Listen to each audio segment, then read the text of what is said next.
especially welcome. Thank you very much. I want to especially welcome our new members, Andrea Luker, Tom Cross, Larry Rio, and John Lent. I think you guys are going to be great. I know you guys are going to be great to have on board, and we're very lucky to have you. Let's go to roll call, and I will do roll call tonight. So Deborah Howe, present. Jim Stanfield, Here. I saw you. Patrick McGivney, Yeah. looking at you. Andrea Luker, Present. present. Kristen, present. Tom Cross, Here. right there. Larry Bender, Present. Larry Rio, Present. Deborah Howe, you are here twice, and John Lynch. I'm here. Okay, and then, all right, so we have a full board tonight. Yay. So under chairperson announcements, I actually have a few tonight. The first one I have is that Sue Morgenthaler informed me by email yesterday afternoon that she has resigned from Locac effective immediately.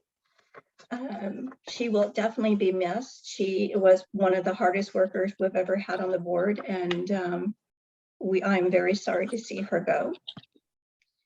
Another thing is that I'm meeting with the chairs of Cambria and Cayucas for their advisory councils tomorrow by Zoom, which is good, that is by Zoom, to talk to them about what they're doing, what challenges they have, and if there's any points of interest that we can all work together. Just a reminder, since we do have some new members, that we do have a really strict code of conduct within the council, with the public, and with every representative that comes to speak with us, that we speak with respect and an allowance for diversity of thought. And my last thing under chairperson announcements is if anyone out there would like to become secretary, please let me know. We will need one. I'll do the minutes this month, but we could definitely use a secretary. Do we have any council member announcements?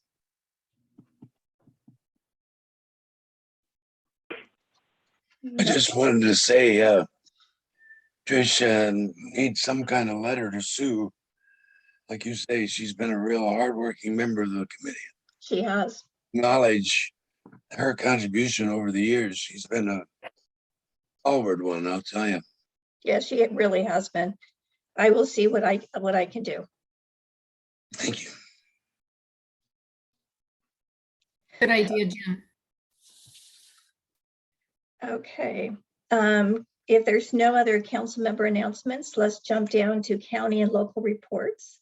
Sheriff's report. I see we have a Jason Grimm here. Hey guys, Highway Patrol, can you hear me? Yep. Hello, can you hear me? Okay, perfect. Sorry, I'm coming to you guys live from the Mid-State Fair, so sorry with the background. I snuck into an office to get this going. So we just have 3 events to report, thankfully. Okay, you just broke up.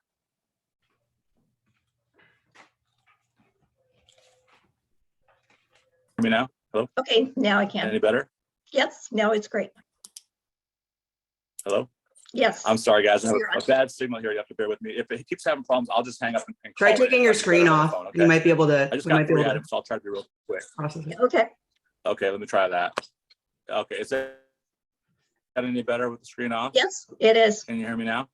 I can. Perfect. Okay, we had a DUI arrest on the 27th at 3:25 p.m. It was at 363 Mitchell Drive in Los Osos. Okay. Yes.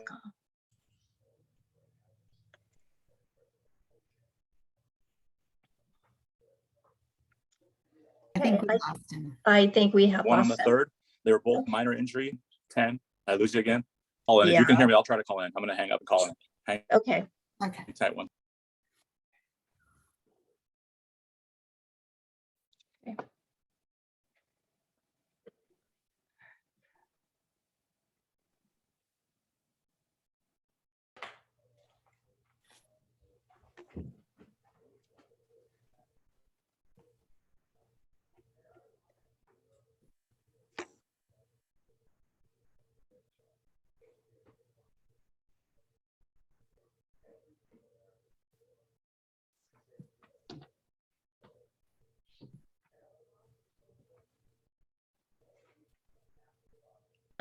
Let's see if Commander Klingenberg is here. Maybe in the meantime, we can talk with him and then bring Jason Grimm back on.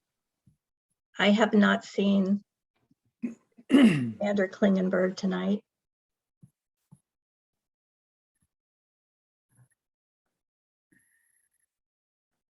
Okay.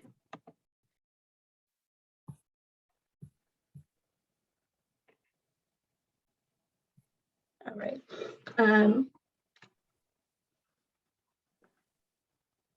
I hate to leave him.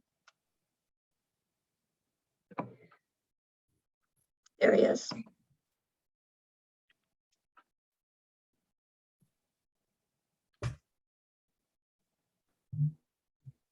Jason? He's got to unmute himself. Oh, I am yeah. asking him to unmute.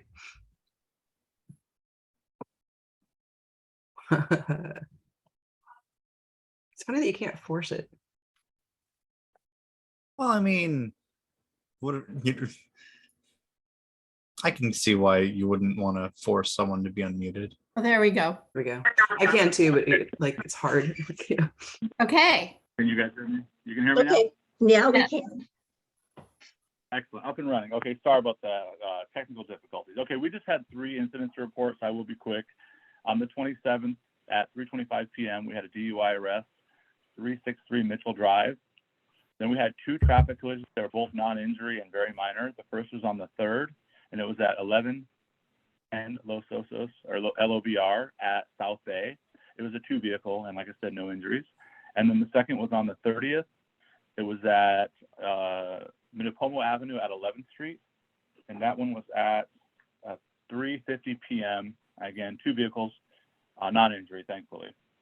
Other than that, that's all we had to report. I know that a few months ago, there was a gentleman on the line named Patrick who had some questions about electric skateboards and such. Is he still on the call? Yes, he is.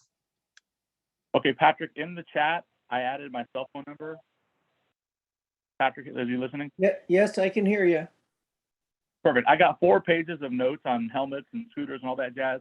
Why don't you just give me a call tomorrow, since I'm having technical difficulties, and we won't waste everybody's time with what our questions are. We can discuss the laws and all that in person, okay? Or over the Excellent. phone. Thank you so much. I'll get your number Are written you down. able? Yeah, if it's in the chat, you see it there? Say again? It's in the chat. Do you see it? Otherwise, Yes, it's I do 916. see it. I do see it. Okay. I'm writing it down now. Okay, perfect. And I'll be in tomorrow around 8 and work until 5, so call anytime, it's fine. Thank you. Okay, excellent. Any questions from anyone on the board or any of the members on? Any questions? Board? Public? I don't see any hands up. All right, Jason, go enjoy the fair. Oh, thank you, guys. One last question. Any request for the radar trailer? I don't think we've had it out there for a while. I think we're going to put it back on Los Osos Valley Road near South Bay. Is that okay? Yeah, that'd be great. Awesome. Okay, thank you, guys. Sorry about the technical difficulties. Thank you. Have a All great night. right. Have a great night. Commander Klingenberg, I still have not seen him come in. So let's Oh, go. I'm sorry. Yep. I'm Jason from the Highway Patrol. I was in for Greg, Captain. Oh, Klingenberg. okay, great. Thank you. Yep. Thank you, guys. Okay, So we're missing the sheriff's report. we're missing the sheriff's report. Okay.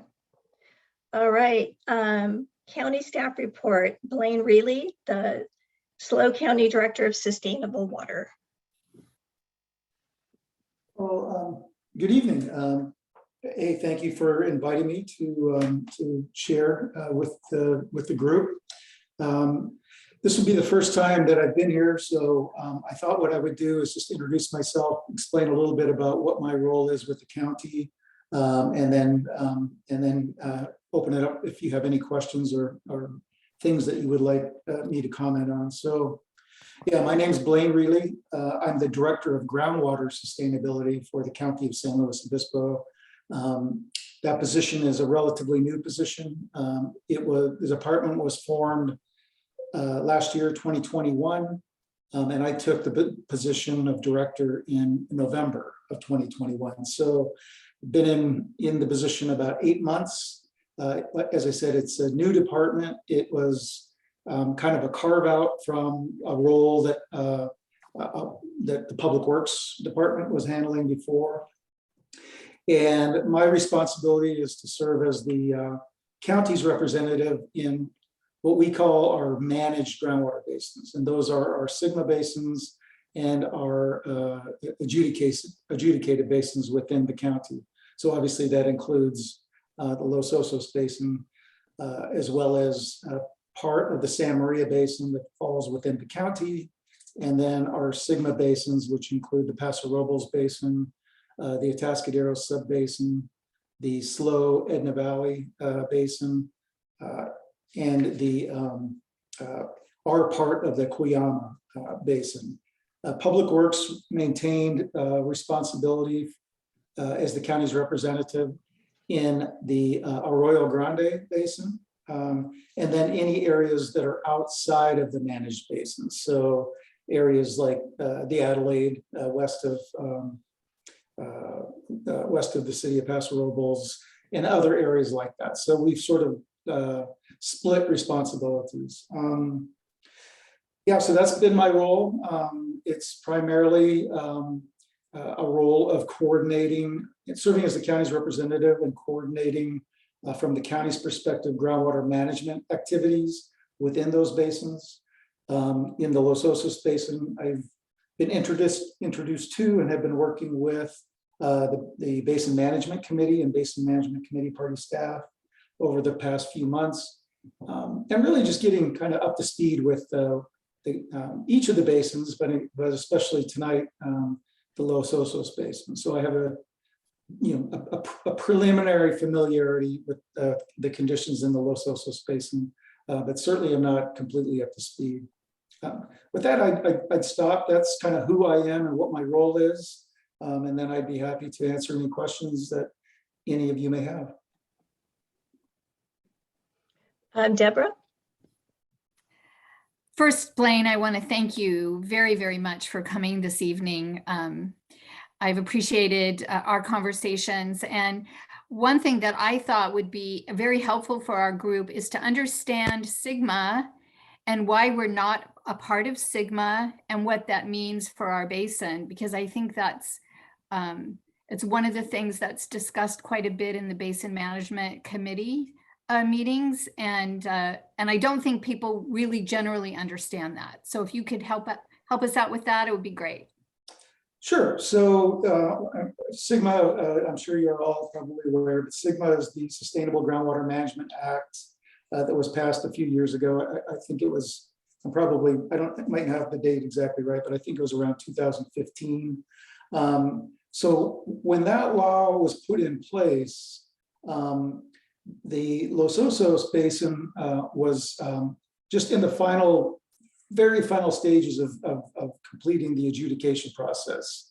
And so when Sigma was formed, the actual law, there's a section in the law, and I have it handy here. It's Water Code section 10720.8D. And in that section, and that's a section in Sigma, that section specifically exempts the Los Osos Basin from having to develop and implement a GSP or comply with any of the requirement comply with any of the requirements of Sigma. Effectively, when Sigma was passed, Los Osos Basin, because it was adjudicated, was specifically exempted from Sigma. So that, there was probably good things and bad things associated with that. The bad thing, I think, is from the folks that I've heard in the various BMC meetings, is they felt like that action precluded them from having access to funding that would be available through Sigma and through the various Sigma grant opportunities. And that's true. We have confirmed with DWR that because Los Osos Basin is specifically exempt from Sigma, they're also not eligible, at least at the moment, for any funding that would be made available through Sigma. But let me go on to say, basically Sigma requires basins that are that will be regulated under SGMA are required to put together, develop a groundwater sustainability plan that has to be approved by DWR. And that plan then includes a requirement for developing a package of projects and management actions that, when implemented, will bring the basin into a sustainable condition.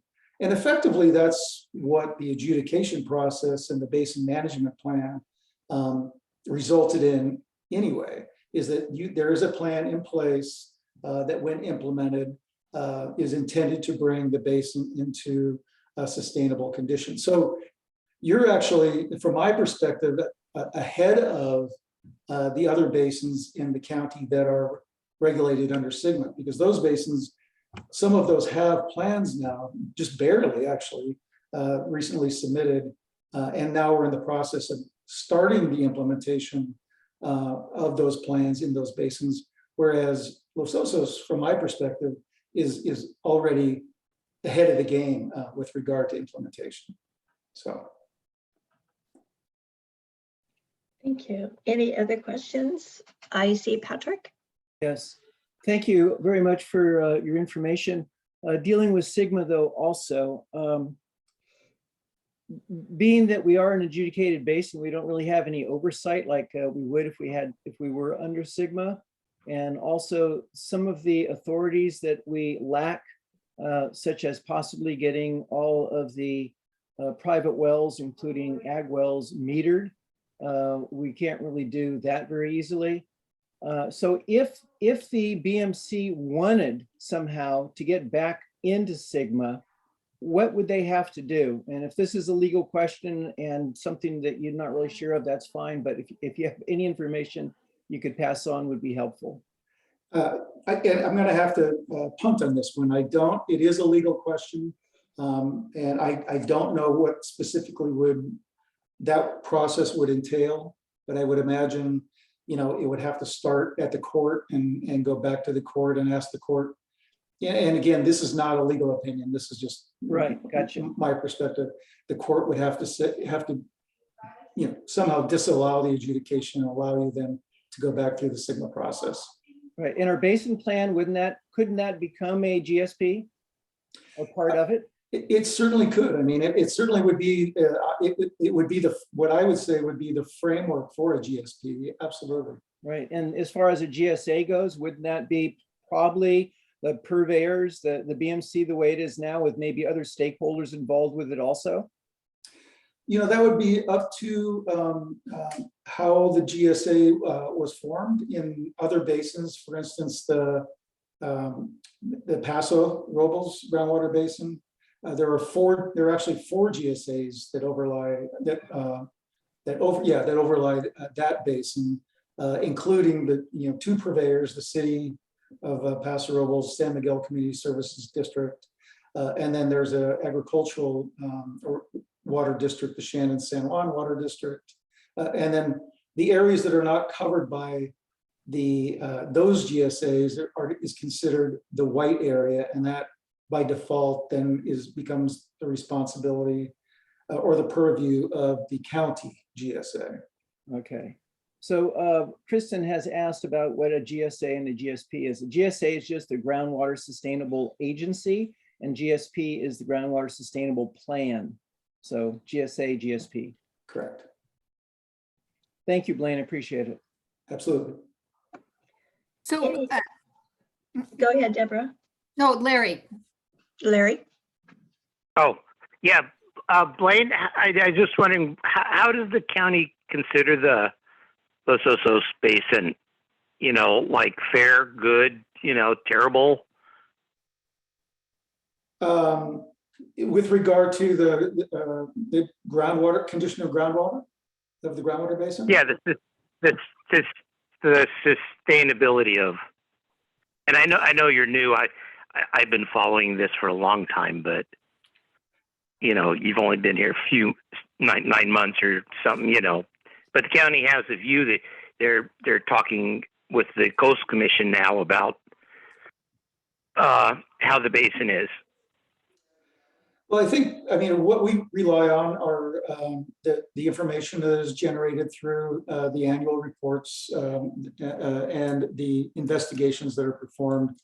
You know, I'm going to give you kind of my general perspective without, and admitting that there are many details that I don't have in front of me. But in general, our view is that the conditions in the groundwater basin have been improving. They are not to the point where I think per the basin plan, they would be considered the ultimate point of sustainable. The metrics seem to be moving in the right direction. The water levels are climbing up, although there is some fluctuations. We have been in an extended period of drought, which obviously has contributed to the condition, not only of the Los Osos Basin, but all of our basins within the county. So I think that from the county's perspective, we see conditions generally improving, and we're trying to now be part of the process. I think the county is providing funding to the CSD, who is applying for a grant for additional funding to develop and use a new transient groundwater model to better understand not only the current conditions of the basin, but how the basin conditions will change over time as climate conditions change. The impact from the recharge projects, the Broderson recharge project moves forward. So we're studying that, watching all the conditions, and then looking to invest in additional work to kind of advance our understanding of the condition of the basin and how it's moving forward. Can I ask a clarifying question about what we consider sustainability as? Is that sustainability of frozen growth? Is that a sustainability of growth? What like, it's such a vague term. I'm wondering what you're thinking when you say that. And it's a complex term, and one that right now there's a lot of different pieces to be considered. And so to give an answer to that, right now off the top of my head, I think I'd probably not be willing to. But yeah, it would be something that is being as more information is becoming available. I think all of us will have a better understanding of what sustainable is under any condition. Any other questions? I see Deborah's hand up. Well, I'll go ahead and ask my question, because it was a little bit based on what Patrick said, and I want to make sure that I have correct understanding, Blaine. Under Sigma, there is the ability for the county to go to unmetered wells, ask them to have meters, and to also charge fees. Am I correct in that, or am I missing something?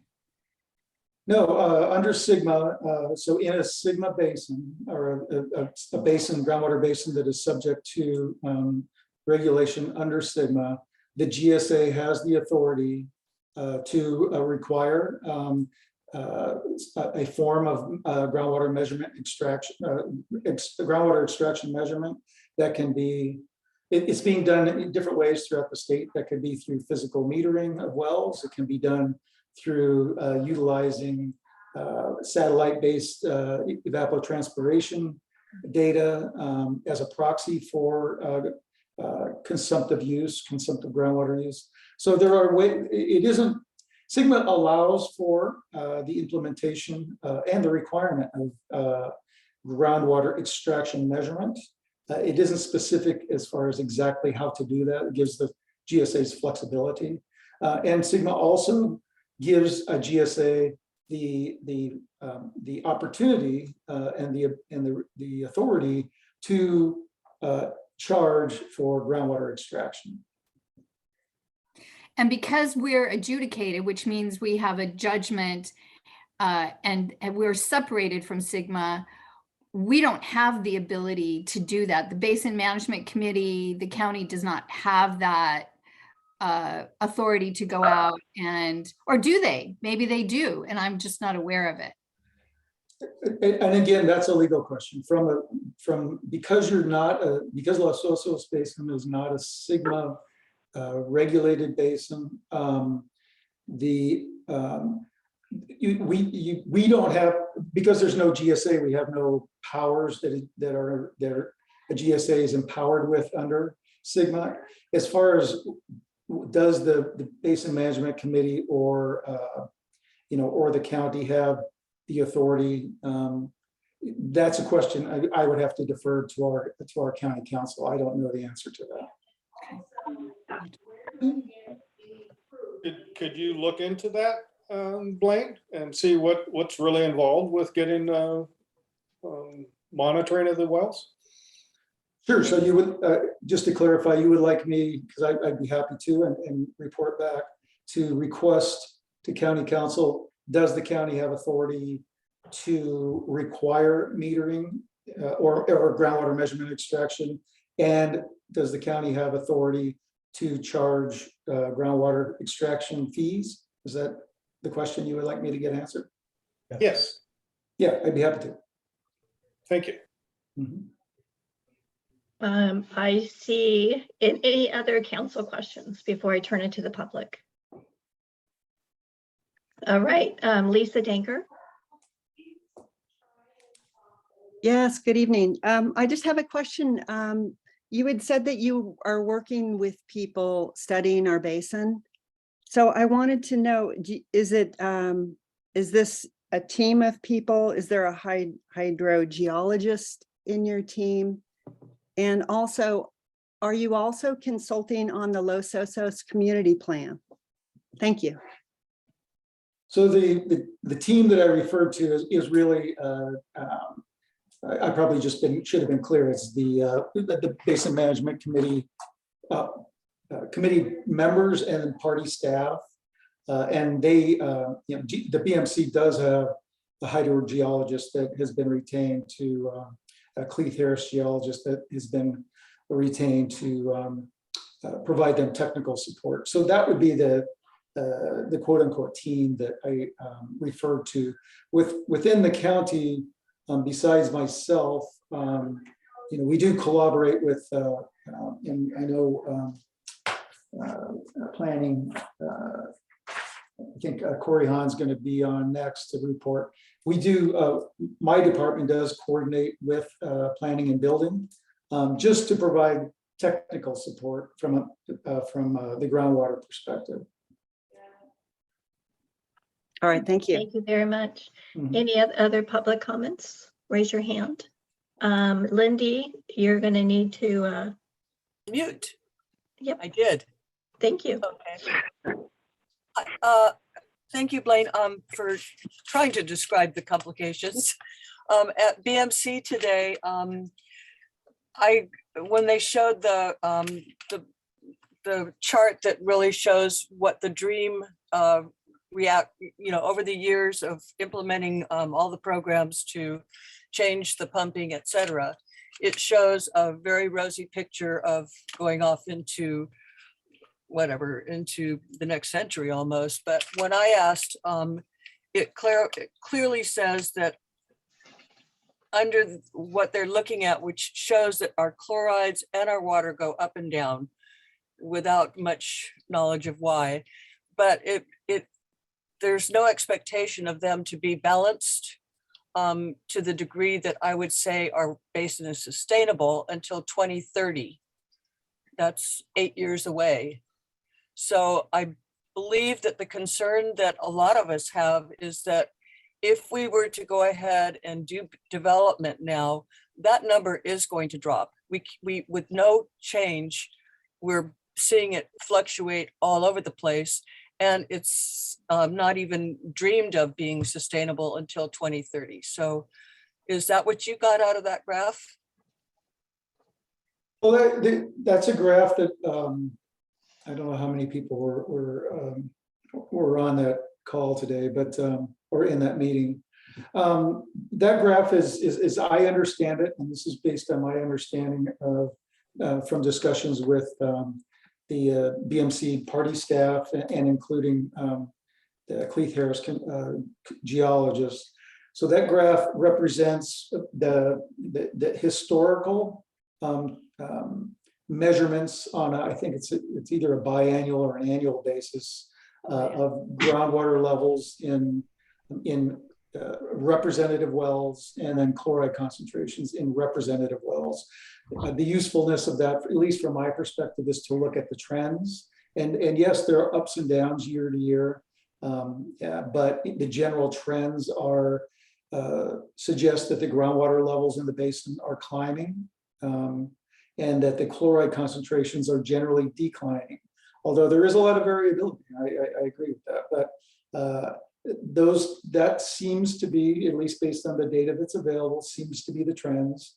I think the other part in the other two portions of that graph that you're describing are what is projected moving forward as the basin plan is implemented with regard to those two parameters, water level as a metric and chlorides as a metric. And yes, I think the current understanding is that those two metrics will take a while to continue to improve to the point where the condition of the basin is would be meet the sustainability goals that are set forth in the basin plan.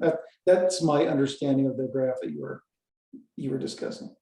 And so the concern is it does not include new growth use. So that plan is putting in new programs, but it's not adding in 70 homes per year that the county proposes. So again, it's a graph that looks good, but I just, if we're not seeing anything changing in 30 years, I mean, in, excuse me, 8 years by 2030, to make it back to some level that we might call sustainable for existing population. I would just have to clarify that I'm not sure what assumptions were made in those projections, those moving forward projections. I don't know. I don't know if growth was included in those projections or not. It wasn't. Okay, thank you. Mm-hmm.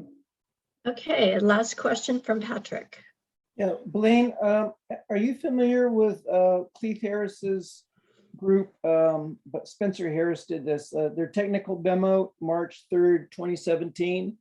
And it was actually asked by, it was for the basin yield, for the BMC and also by the Morro Bay National Marine Estuary Program. They asked him to do a synopsis and get some information on the pending drought and the lack of rain that we're all anticipating getting. Have you read that memo at all? I have not actually. Today is the first time I've heard of that. I know that there's a pretty significant body of knowledge or of documents that Cleith Harris has produced, but the one that you're referring to, I have not specifically read, so I'm unaware of what's in it. Okay, I would like to email that to you if that would be all right. Absolutely, that'd be fine. Okay. Okay. Any other questions from council or public? Emily Miggins has a question. Emily? Yeah, hi, Blaine, just a quick question, because you've heard about measurement matters with, getting the wells monitored, et cetera, which is really important with agriculture and then with the private residents too. What work, if any, are you aware of right now with any type of pre-competitive or commercial sustainability metrics with farmers and training? It takes literally years to get the private sector on board, whether you're a hobbyist farmer or a commercial farmer. And we don't have a ton of agriculture here, but I'm just curious because across the county, I'm not really aware. I mean, I've met with Cal Poly and we've talked about the different things in place, and there's a lot going on in this state between both, all across the United States actually, with sustainability metrics and reporting standards. And we can talk about metering, which is a wonderful next step, but without the education side by side with that metering, it's going to be really, really hard to conserve. And then there's the whole question of funding, whether that's private sector funding and or government funding to help get people on board with reducing their actual applied water use, et cetera. Thanks. Sure, just a quick response. You're right. I mean, there's a historically pretty much the primary way that groundwater extraction was measured was through a physical metering. Although a lot of agricultural wells, pretty much all public water supply wells are metered. The purveyors' wells in the basin are all metered and reported on a regular basis. There's never really been a requirement for non-public water supply wells to be metered.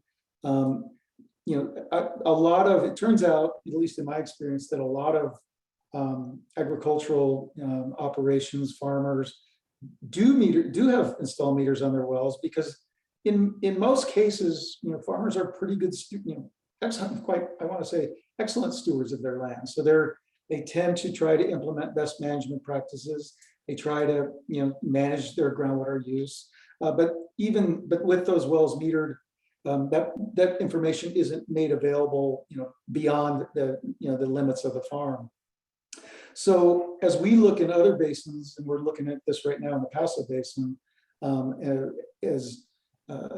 for a mechanism for groundwater extraction measurement, is metering the right way to go, and physical metering the right way to go? And if it is, what does that program look like? And if metering, but as an alternative to metering, and you mentioned talking to folks at Cal Poly, there are other technologies that are really evolving and currently in use around the state to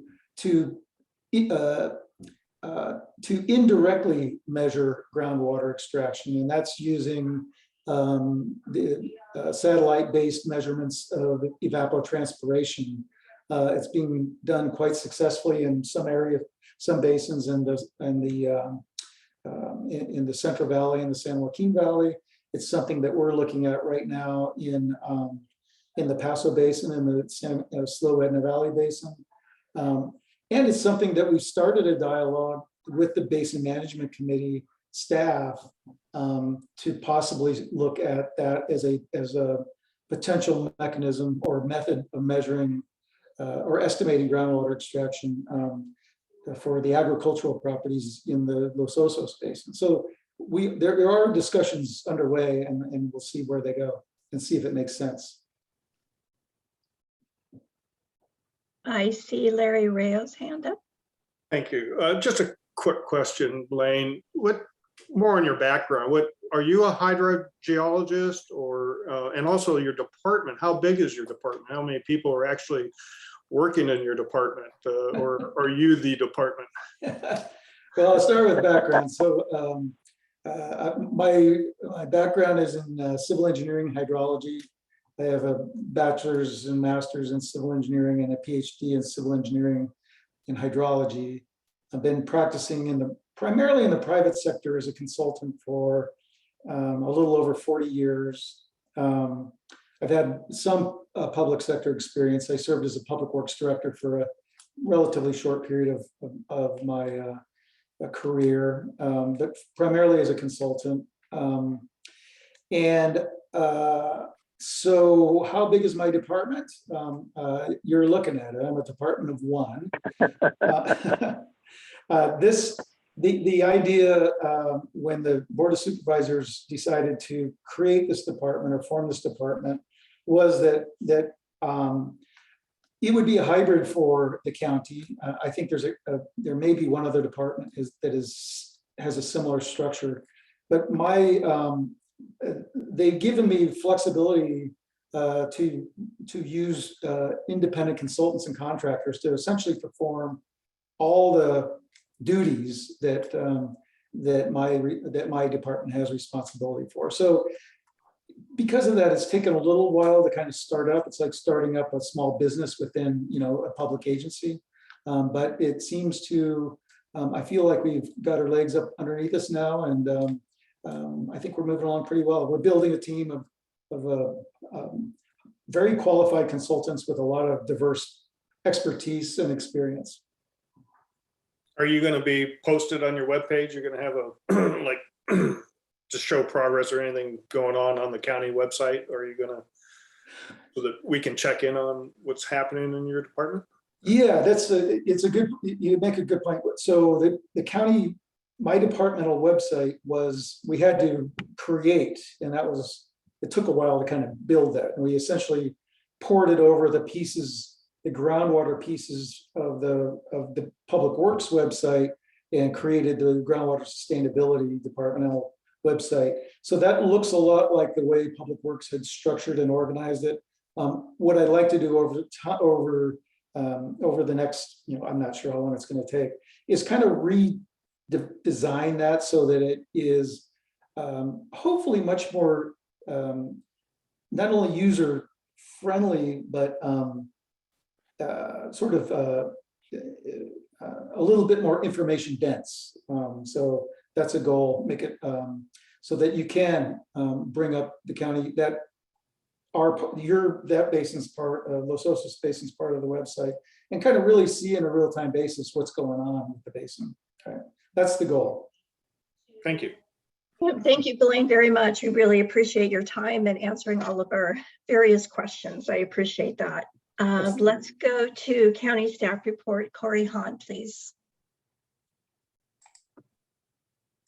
Hi, everyone. Corey Hahn here, County Planning. My report's pretty short. Just want to say that on July 14th, the Coastal Commission accepted the county's adopted ordinance with the suggested modifications on vacation rentals in Los Osos. So that is now part of our certified LCP, meaning it is now in effect. And the Coastal Commission also accepted the county's request to extend the deadline on the ADU ordinance. So it gives us more time to work with Coastal Commission staff to resolve any concerns that we have with the suggested modifications. So basically just gives us more time. And that's it. Available for any questions. So it was the extension of the deadline for which? For the coastal zone ADU ordinance. Okay. Thank you.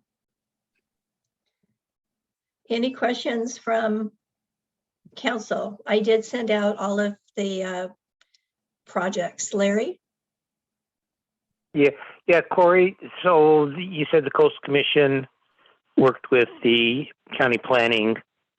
Coastal Commission kind of said no building in Los Osos or no added water use. So what is that?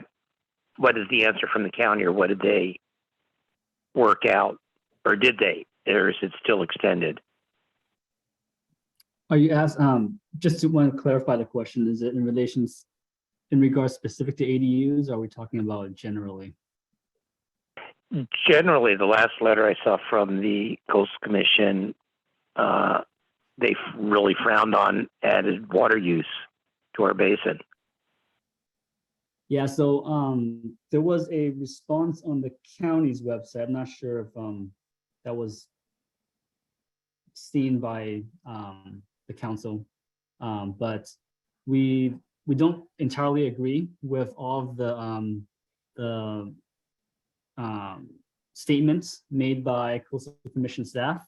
We share that, the concerns, of course, we understand that there is concerns relating to basin, but we don't entirely agree with all the statements as it relates to how we implement and administer our local coastal program. Okay, so that's still up in the air. I was just wondering if this thing you presented today had anything to do with that, but it doesn't sound like it does. Correct. Yeah, it's not directly tied to that that letter. The two things I've mentioned, one is specific to the vacation rental ordinance for Los Osos, basically saying that that's now in effect now that it's certified as part of the local coastal program. And the other was just an extension to the coastal zone ADU ordinance action that needs to be taken by the board. Okay, thank you, thank you. And Corey, are this discussion still going on with Coastal Commission and the county? Yes, there was Okay. still ongoing discussions. Yeah. Okay, great. Thank you.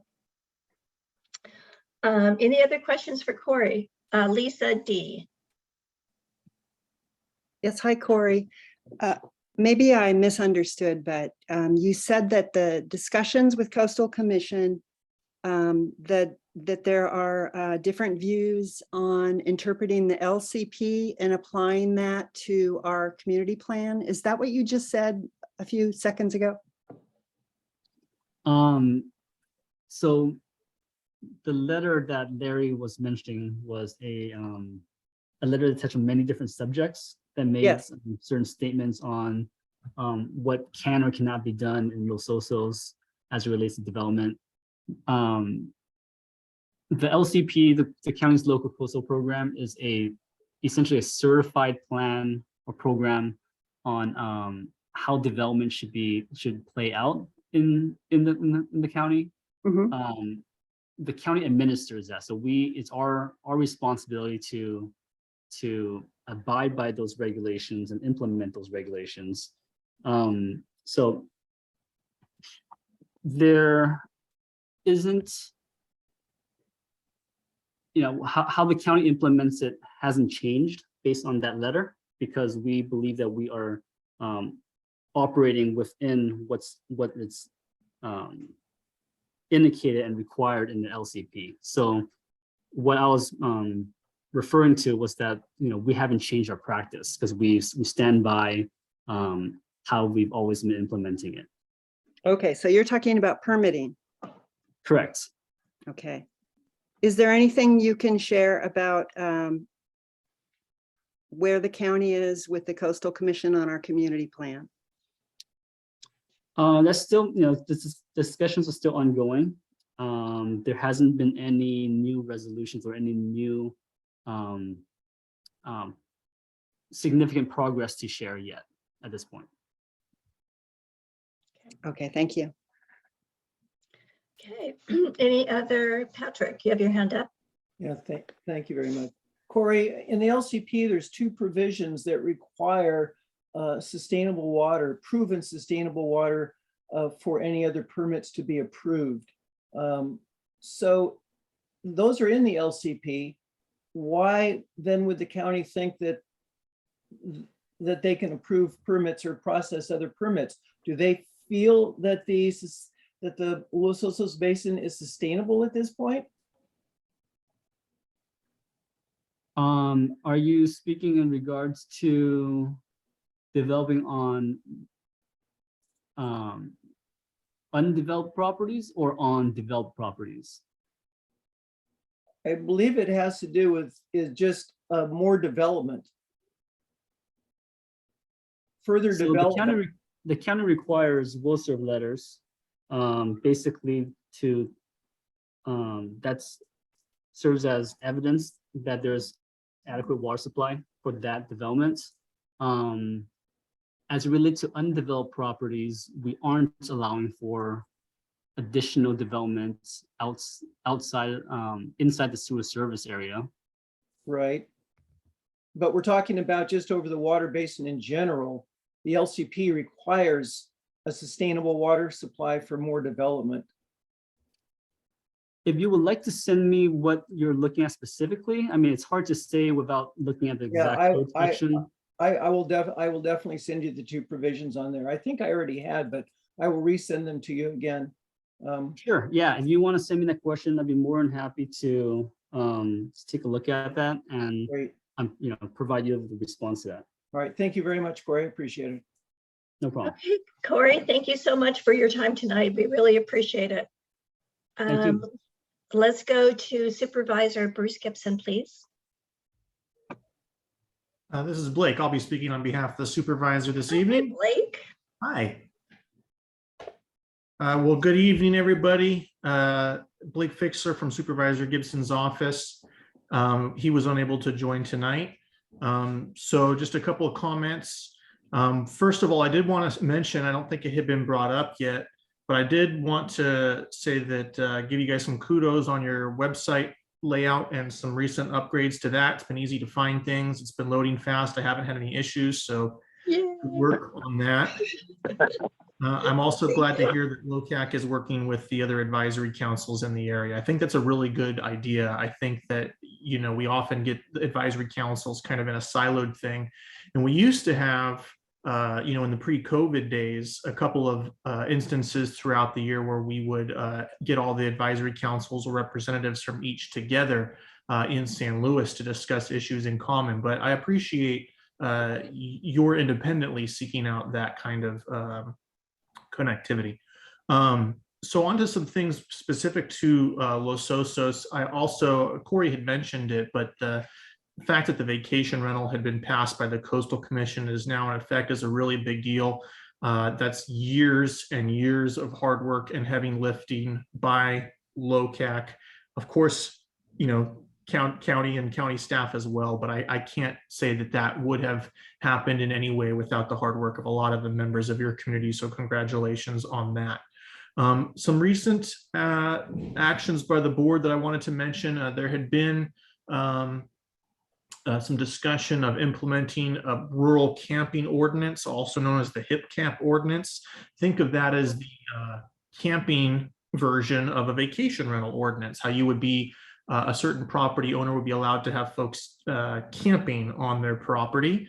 That did not find votes to continue in this current fiscal year and will likely return in October as a potential future planning priority. So currently no county in the state has such an ordinance. If we were to pursue that, it would be probably very expensive because there's no one's, you know, work or experience to build off of. It would be starting completely, almost completely from scratch. And so the consulting and things like EIRs on that would probably be quite expensive. So should that come later on this year, I'm sure there'll be plenty of discussion on that. But just to say that that had been posed at the last meeting, but did not pass for lack of votes.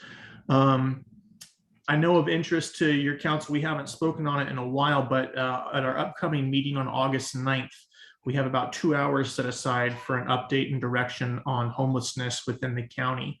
The Oklahoma safe parking site, to my knowledge, is full or close to full, and know that we're going to continue pushing for multiple, not just further expansion of that site, because I think that's pretty much, you know, hit its limit. We do want to use the animal services building for a services center, but I also really think that we need to find, and Supervisor Gibson's position is we need to find other safe parking sites geographically within the county as the demand is high, if you'll excuse my cat. That is all I currently had prepared to speak to, but I'd be happy to expound on any of that or answer any questions that I can. And if I don't know the answer, I'll get back to you guys. Okay. Any questions from council? But this isn't like Locac specifically, but it kind of combined the two things you brought up, which is, Sure. I am very aware of people who are making the choice to live in their vehicles for a lot of reasons. Is there, I've always talked to people about like, perhaps it's sort of a mix of the things. Is there any mechanism to move forward on some kind of like, it's like kind of a combination of the two where like somebody would be able to rent a parking space in order to have that facility? Because I feel that that might be able to offload a little bit of the homelessness aspect of things if people are choosing to use those services.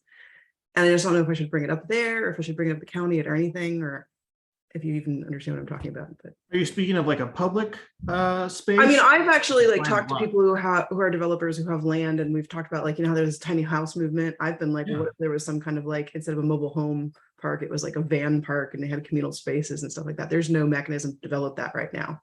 But like, I know a number of architects and like land developers that think it's a cool idea, but I don't even know where to start if I wanted to.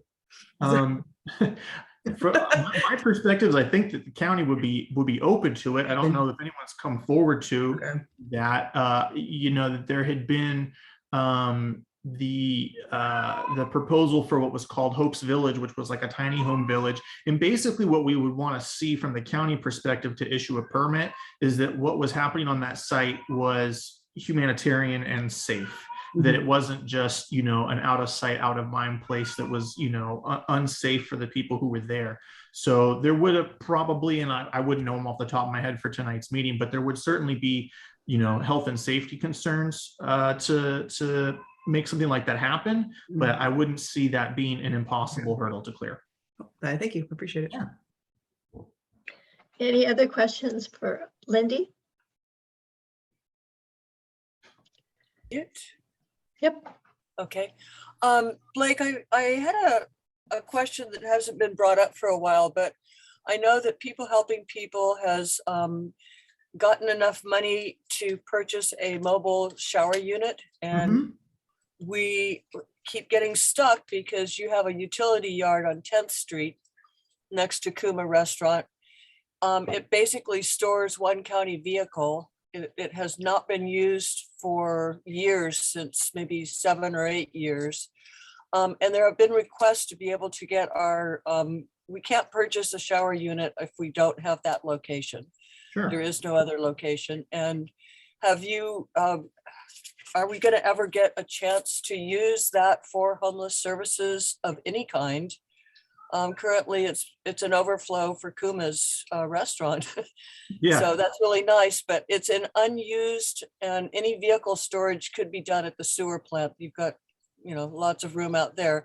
I'm just, again, advocating that it be turned over to the groups that do help the homeless get the services and get that shower ordered, so that it'll take 6 months to get it, but just. Yeah, no, I know the what are lead your time for the thoughts? showers, from my experience, is not short. Yeah. I am very familiar with what you're talking about.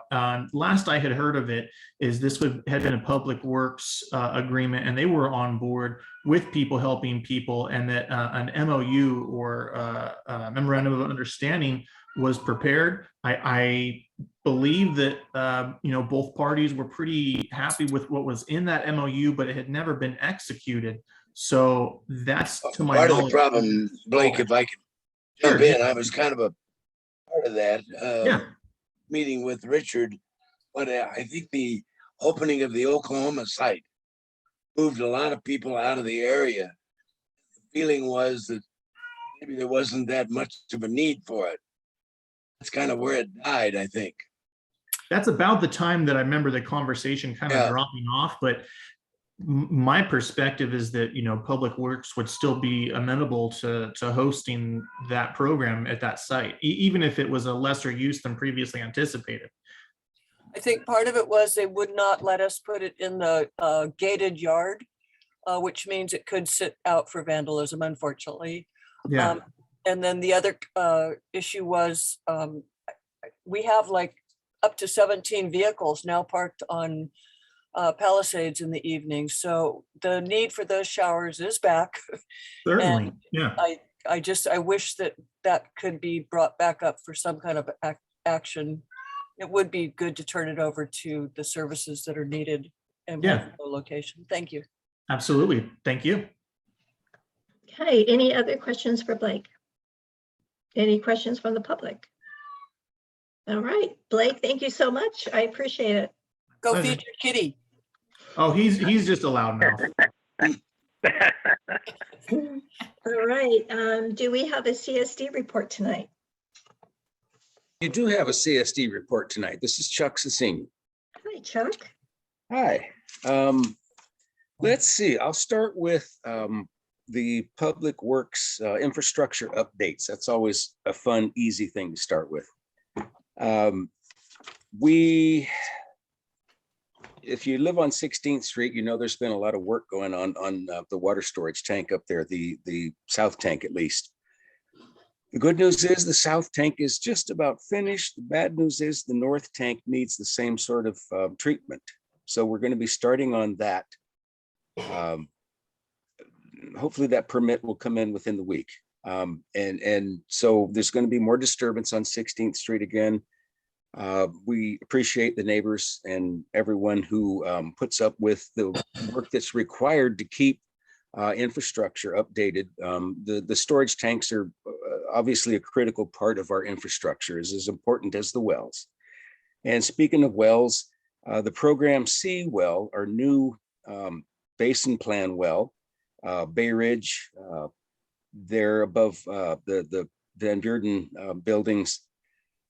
In 10 days, we will start construction of that well. And we hope to complete it by the end of September. And so at that point, we'll have the well drilled, and then we'll start the water quality sampling and find out what the final configuration will be that's needed to treat that water. But in the meantime, the pipeline design has started, and we hope to have that early 2023. We'll be issuing construction bids for the pipeline to hook that well into our system. So hopefully by next summer, we're going to have a new well online, take some pressure off of the wells that are out on the west side of the basin. Part of this effort is to help us balance the basin by taking the wells that are on the west side right in front of saltwater intrusion offline. And it's not going to add more water to the groundwater basin, but we won't be pumping from right in front of the saltwater interface. So we're not putting as much pressure on that saltwater to be coming in. So that's exciting. The 8th Street well, we've got a grant. This has been a couple years in the making. We finally got a couple $100,000 grant from the state through the county, and we've actually completed all construction. We're going through the final permitting and water quality sampling with the state. So that well should be online within a couple of weeks. And the importance to that well is it's an upper aquifer well. If you know 8th Street there, we've got some facilities, a water yard and a well that taps the lower aquifer. Well, this one will be taking water from the upper aquifer, relieve the pressure off the lower aquifer. If you were at the Basin Management Committee meeting today, you heard about saltwater intrusion at the Pasadena monitoring well. That should take some pressure off of that. The dog park funding, we hope to complete we got the concept plan finalized. We hope to complete final design funding this year. The cost estimate looks to be $600,000 to $700,000 for the dog park. Of course, we'll have the design done, and then we'll wait on the completion of the habitat conservation plan, which controls just about everything in this town.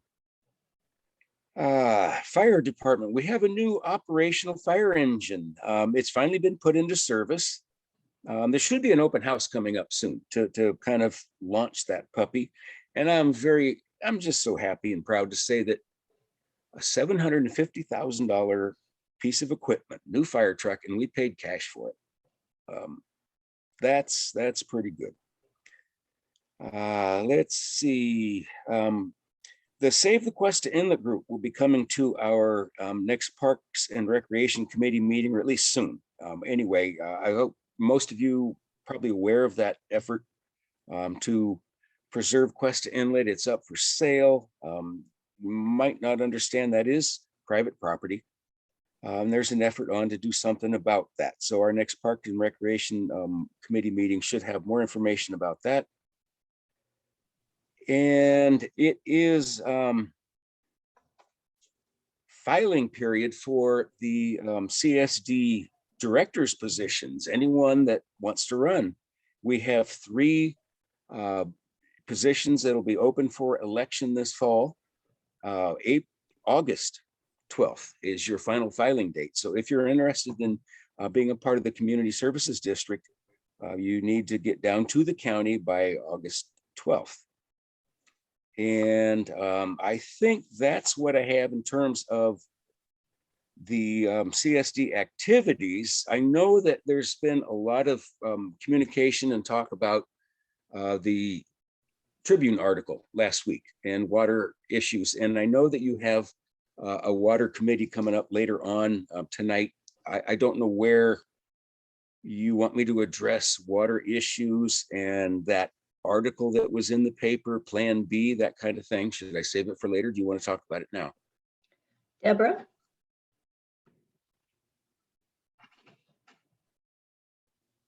Sorry, did you, Yeah, would you like him to talk now, or do you want to talk about the Tribune article Plan B in your report with that? go ahead and, sorry, I was admitting somebody when you asked that Sure. question. So Chuck, Okay. go ahead and talk about that now. Okay. I haven't caught up on everything on Nextdoor yet. I know there's always a lot of chatter after one of these articles. And what I have to say first is that it was written by a reporter from the Tribune. It was not written by our community services district general manager, anyone at the district. So we provided input. The final result was the reporter's actions. And so I know there's a lot of concern that about the tone of the article being that we are conserving water for future growth opportunities in the community. And that's not the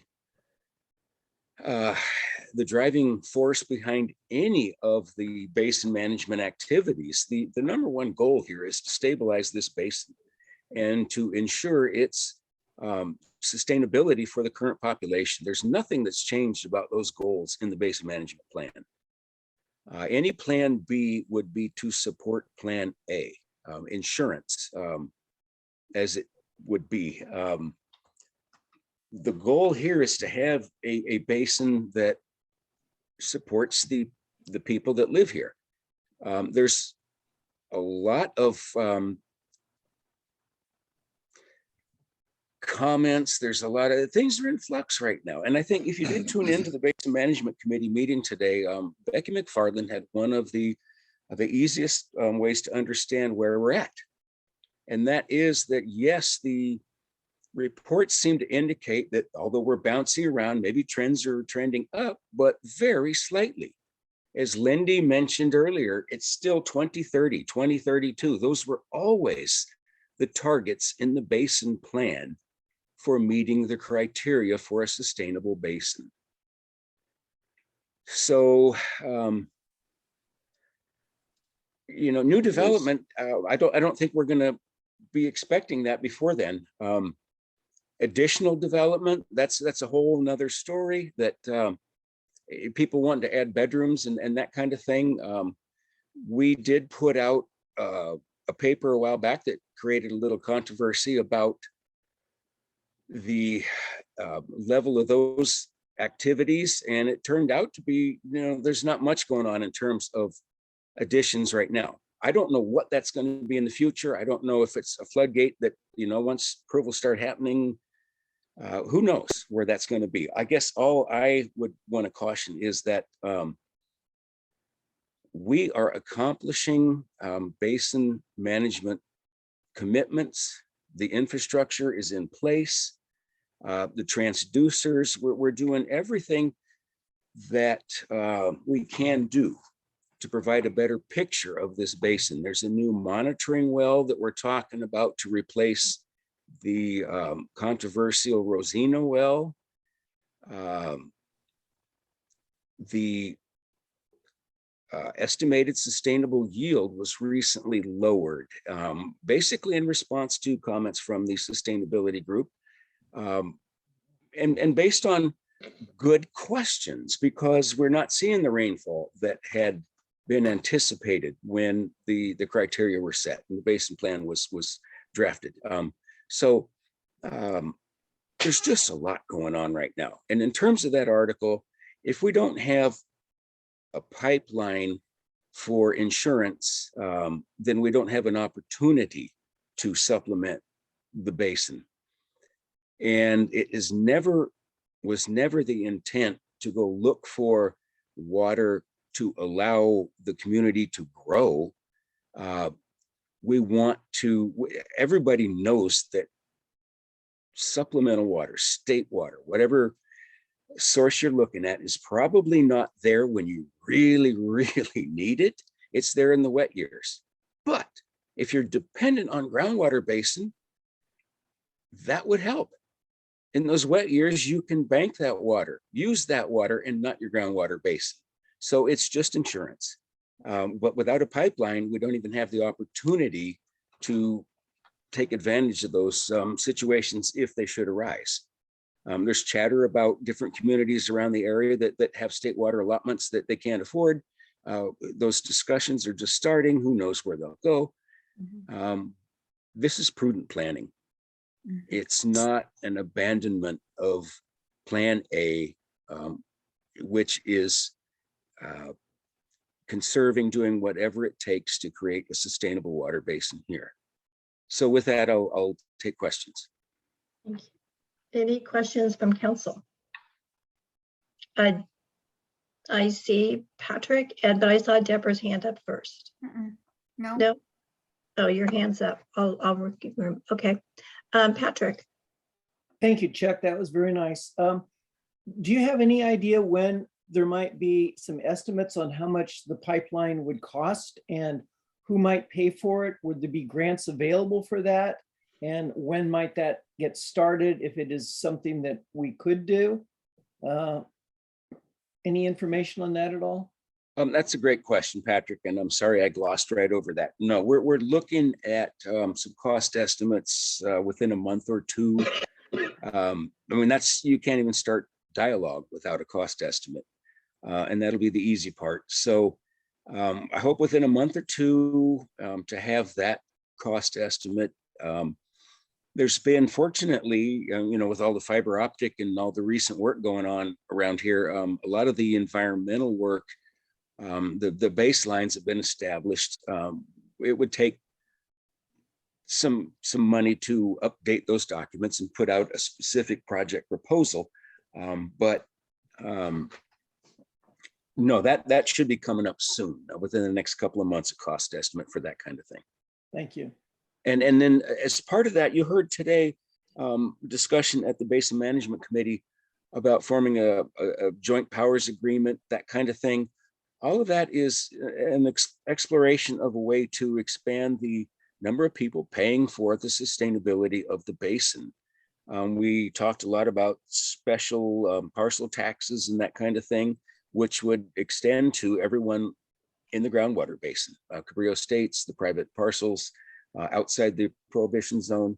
I think that's probably the one of the primary reasons to look at a JPA is a way maybe to expand that scope, because that's going to be a critical component of how we sort through this. And that's where the Basin Management Committee meeting got a little bit over my head today when you talked about financing, because you have to take into consideration the commitment that the people already here have made to the infrastructure and sustainability of this basin. And then people that want to come in and piggyback on that, you got to pony up to, match what has happened already. And so those are going to be complicated discussions coming up soon. Maybe not soon. Like I said, the Basin Management Plan criteria always talked about 2030 as a starting point for a sustainable basin. Okay, thank you. Kristen. I just have more clarifying questions. I'm going to ask you the same thing that I asked Mr. Reilly, is how do you define sustainable when everyone's talking about this? I really want to understand what that looks like to you. That is a great question. And I'm not even sure, I'd have to go back to the basin plan and look at what it is. To me, it's a point where your extractions do not increase saltwater intrusion. And there was a point where the basin plan accepted increasing saltwater intrusion. We were going to allow chloride levels to increase to a certain point, and then I guess do something about it. And that's another change that's come about. No, we're not we don't want any more saltwater intrusion. We don't want higher chloride concentrations in our wells. So I think the most basic answer to that question is that groundwater extractions do not increase saltwater intrusion. To me, that's a sustainable basin. One Now, more. I don't know what the basin plan says about It was clear, so I appreciate that. The only two I have, and I just like to clarify for everyone who's in the audience. You mentioned casually, you said new development versus additional development. Can you like explain more about what you meant there? Sure. New development is a vacant lot that does not have a water meter. Additional development, what I meant by that was remodels, people who already have water service, got a new baby on the way and you want to add a bedroom, that kind of thing. Thanks very much. Larry Rayo. Yeah, maybe I can take a stab at the sustainability question. The Basin Management Committee is kind of defined, first, like Chuck just said, that it did allow for seawater intrusion, but they recently last year said that they're going to basically say that as long as it doesn't advance anymore beyond where it is today. But I think that true sustainability would be to push it back to where it was before we had seawater intrusion. But I think sustainability on a whole is basically that we want to be able to have a water source for everybody that lives here into the future, 100 years from now. So, let's not use the water to the degree that we ever run out of it. That would be true sustainability of our basin. Oh, Larry, I agree that the whole point of everything we're doing now is for our children and our grandchildren. If you're my age, I'm going to get to live here the rest of my life and have water. But that's not being very responsible. So the point is to create a situation where a community can be sustained by the water that's below them in this situation. Now, other communities don't have that option. Carrying capacity is a kind of a weird concept that we don't even want to talk about. But that's another discussion for another day. Okay. We're very unique in this community to have our own water source. Look at all the communities throughout California that rely on outside water. And, the fact that we have our own water is just huge. And it is. Piddle it away would be a crime. Absolutely. Absolutely. The whole goal is to save this basin. Now, the idea of insurance, though, is not a bad one. In fact, I kind of think that I would be irresponsible if we didn't explore the plan B. The goal is to ensure a sustainable basin here, but we don't know what future climate conditions are going to bring. We don't know if rainfall is going to drop to 10 inches a year. So if that happens, we may not have a sustainable basin, no matter how much we conserve.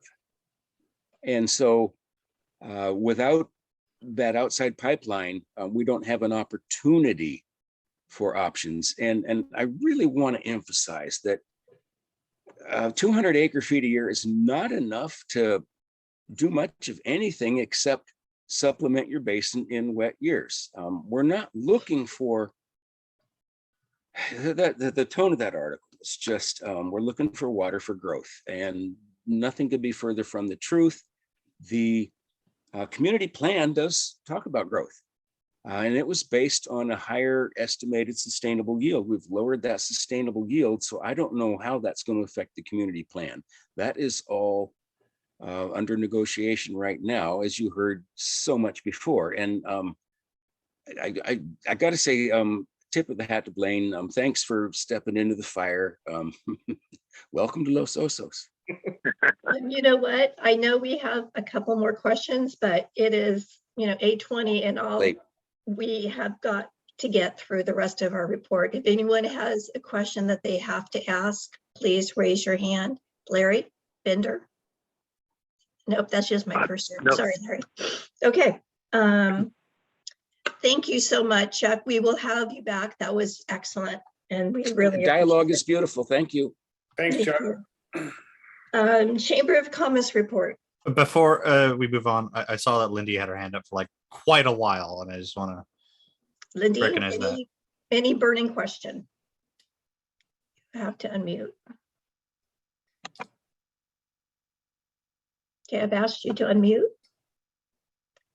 Okay, I think it was a little bit more of a follow-up on this, looking at additional ways of financing the Basin Management Committee work.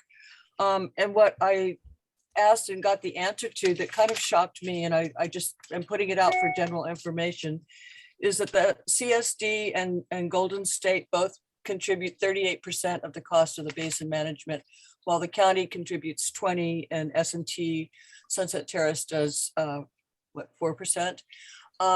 The county's funding is coming from the general fund because none of the people that they have oversight on contribute to the basin management plan. So I just thought that was a little shocking that our taxes that go into the general fund are paying for covering that 20% of costs that go into running the Basin Management Committee. So again, when we ask for metering on the wells, that would be a fair way for the outside county managed big water users to contribute. And anyway. Thank you, Lindy. Time. All right, can we move on to the Chamber of Commerce report? Jim, I think that would be you. Yeah, it would be me. Yeah, it's really difficult to follow this onerous task that we've just waded through for the last hour. But we do have a Chamber of Commerce and we are in operation. Reminder, we closed our office at the end of June, but we're still maintaining our functions virtually with our website, email, etc. And we're still maintaining a phone so people can call in and get information. And we do have a committee working regularly now, meeting regularly, trying to plan for an exceptional Oktoberfest at the end of October with the car show, kids zone, beer, band, all that sort of thing. Fun will be unlimited. Okay. Any questions for Jim? Any questions from the public? Okay. Lindy. I just wanted to send warm regards to Lynette Turnowski. We sure miss her on these meetings. So anyway, thanks. All right. Public comments not on the agenda. Each speaker will have 3 minutes. And I know Becky would like to speak. And I need to share a screen with her. Let's start. Becky, you're up. Okay, and what do I do to make my screen show up? Because it's on you have share screen, but how do I? And I shared it with you. So you go down to your share screen. Yeah. And click on that. Yep, and you should be on. Oh, okay. Let's see. I'm not sure which thing to, there's like, oh, I think this is it. Hold shift to, okay, let's see.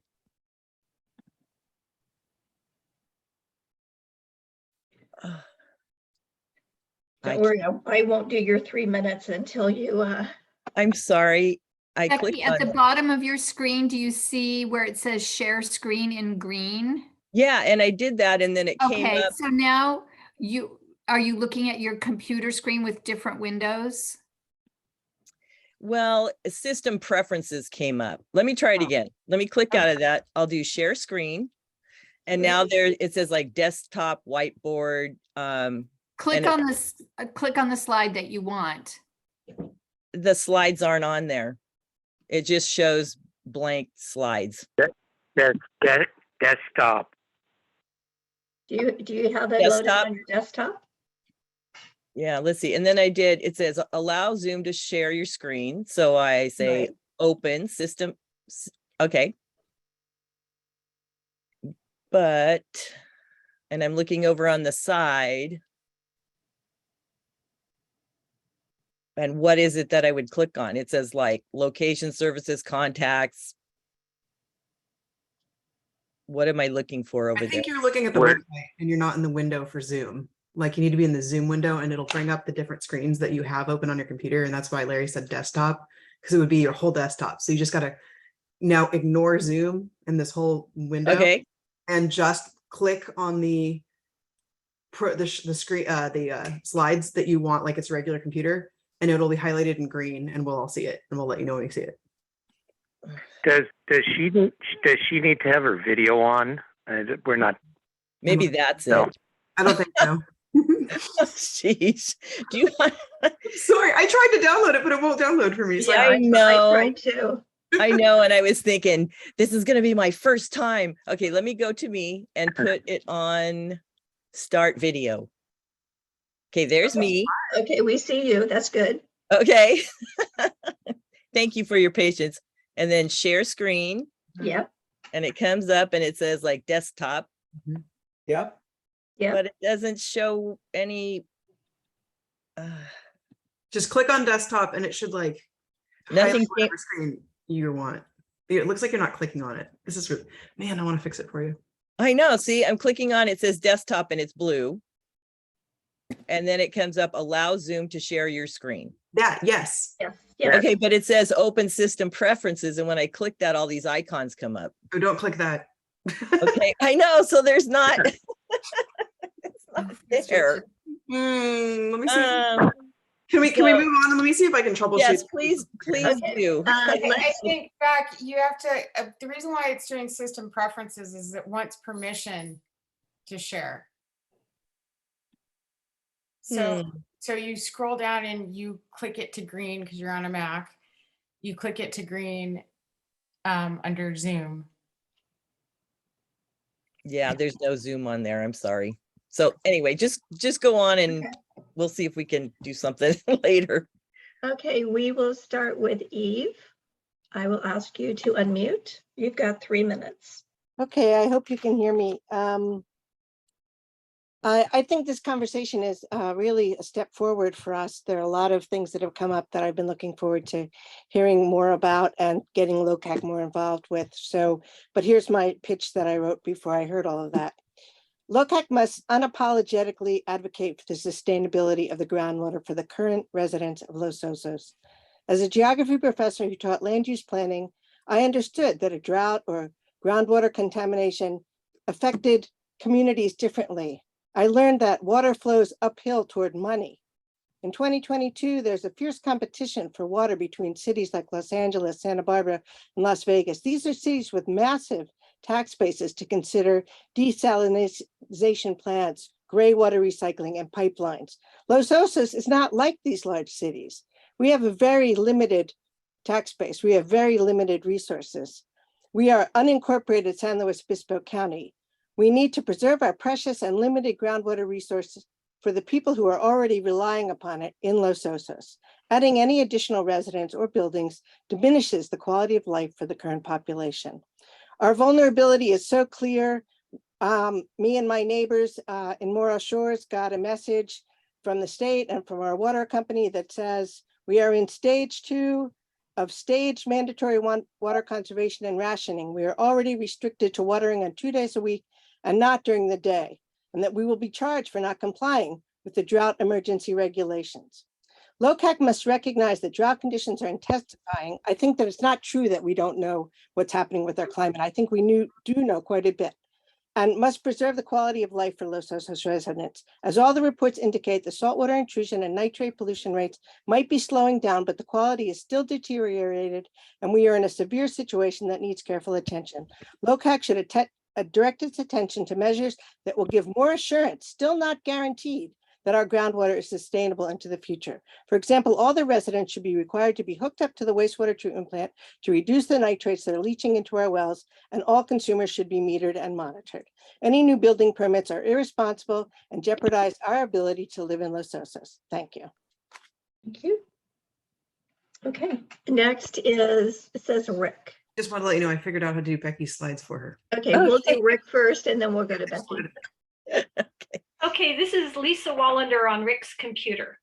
I thought that was you, Lisa. I was Yes, yeah. Hi, Trish. So I have been following Locac for years. I've lived here since 1983. Used to be, back in the old days, I would follow what Locac was doing. Can you hear me okay? Yep, you're great. I was following what Locac would do in the newspaper. Now it's on the internet. I was reading the June minutes and I was alarmed to see a push evidently to do away with written minutes. I realize this may seem like a trivial matter compared to water sustainability and whatnot, but to me, it's not. I'm asking you to please continue to produce written minutes. They're a quick, easy way to get informed about what Locac is doing. Recorded minutes are cumbersome, incredibly time-consuming, and very impractical to use. You can read written minutes anywhere. They're quiet. You can, without disturbing other people. That's not true for recorded minutes. And not everyone has a smartphone and earbuds. I don't. I rely on a computer that has speakers. I have read these minutes in libraries in other states when I've been traveling, and I can't do that if it's recorded. With written minutes, you can easily go back and research several months worth of meetings for issues that span several meetings. You can do that quickly and easily, and you can't do that with recordings. With written minutes, you can print them out, save them, refer to them later, mark them up. I did that to prepare for these comments tonight. And so I just really would ask you to please keep written minutes and don't do away with them. I saw one reason supposedly was the written minutes are inaccurate. To state the obvious, the very next agenda item on this agenda is to approve the previous meeting minutes. That's the opportunity to correct the minutes before they become permanent. So please take advantage of that. Accuracy should not be an issue. I speak about the kludginess of recorded minutes from experience. Trish and Blake both mentioned coordinating with Cayucas and Cambria. At times, I have tried to research Morro Bay as well as Cayucas and Cambria, what they're doing on various issues that also face us. And Cayucas and Cambria still have written minutes. You can see what's going on, what the discussions are, what the issues are, what the statistics are. Morro Bay a few years ago switched over to recorded minutes. And when that happened, I couldn't really find information anymore. They just record the results of votes and whatnot. And you don't see any discussion, you don't see any information. And so I just would really appreciate that. Do I have any more time? Because I had one other thing. 24 seconds. Okay. Thank you for protecting public land. Public land should never be given away to private property owners. And I have seen in your minutes of the last several months your efforts to protect public lands. And I encourage, applaud, and support and appreciate your efforts in that regard. Thank you. Thank you. All right, let's jump over to Becky. Okay, let's Yay. where am I? Don't worry about it. If you can see me, that's all that matters. Oh, okay, I can see you. Yeah, in theory, if I just click it, it'll work. But if not, we might have to, I might have to do this. I see it. Yeah, that might just be the screen. I didn't fully test it. What do you see? Oh, this? See me. Oh, geez. I totally That's thought. what I was thinking. Do I just push done? Do you see that? Oh my God. No, we don't see yours because I tried to screen share. What do you see? I thought I had it, team. I thought. Oh, wait, let me try this. If I click done. I know I'll get it one way or the other if you don't. I just have to do it right. Okay. Commercial. Oh, thank you. I really appreciate this. I get it. Don't worry. Oh, why am I having to register? Whatever. I'm sorry, team. If there's anybody else, keep moving. And I'm sorry I failed. I totally thought I tested it and failed.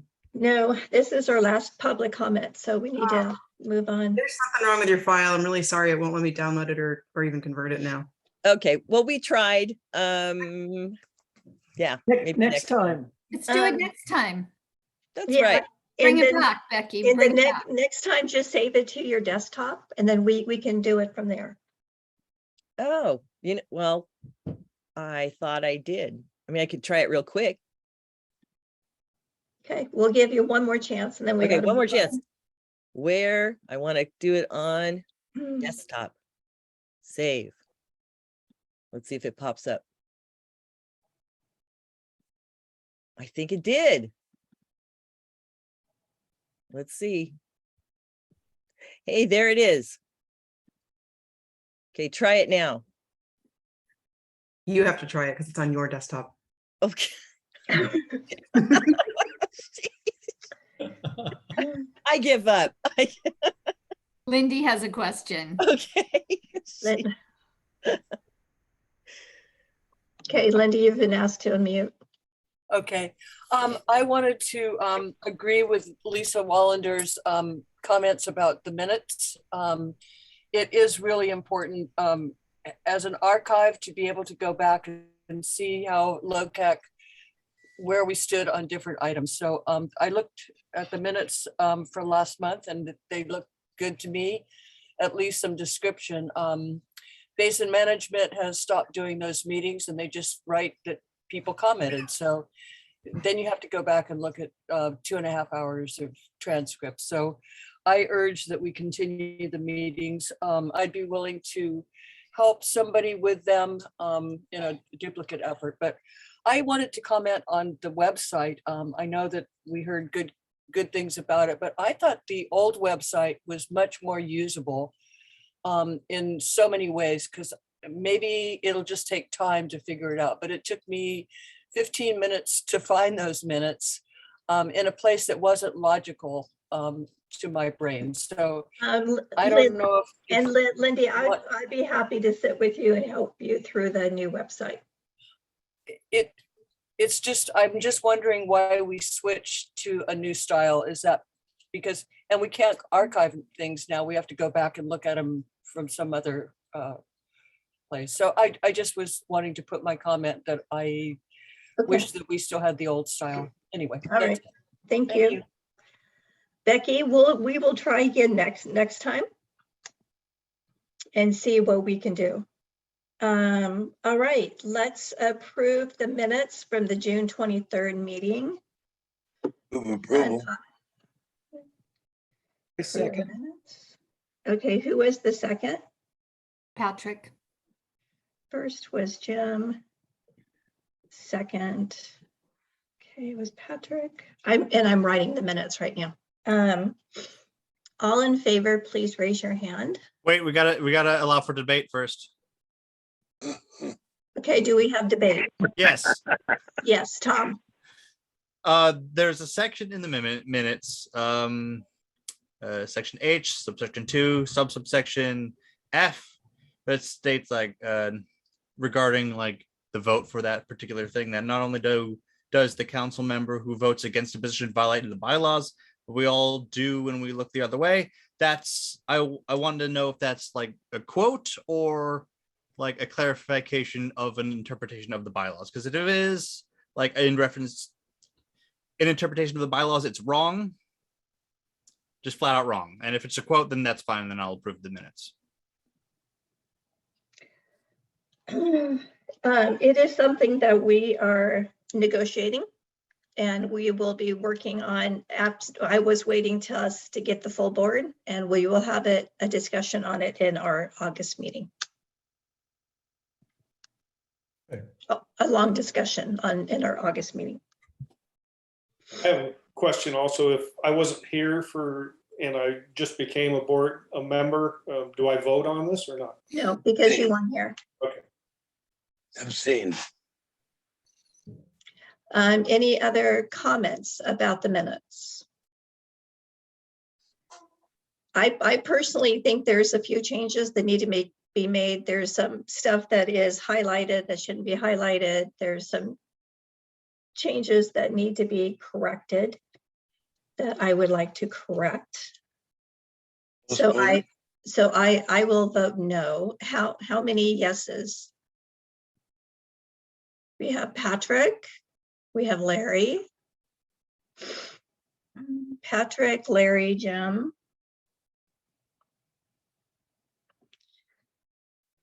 How many no's? Kristen, Deborah, and me. That's 6. Oh, Sue is 7. Okay. We have a tie vote on the minutes.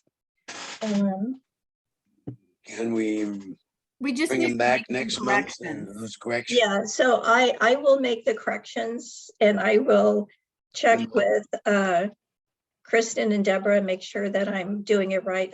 I will send it out ahead of time so that everyone can review, and then we'll do it that way. And Tom's comment too, because I think I read it as opinion. Right. No, that's a big discussion. You don't need to check with me. The reason that I don't is because, again, I'm always concerned about lawsuits, and I think that there's some comments in there that need to not be on record. Yep. Okay.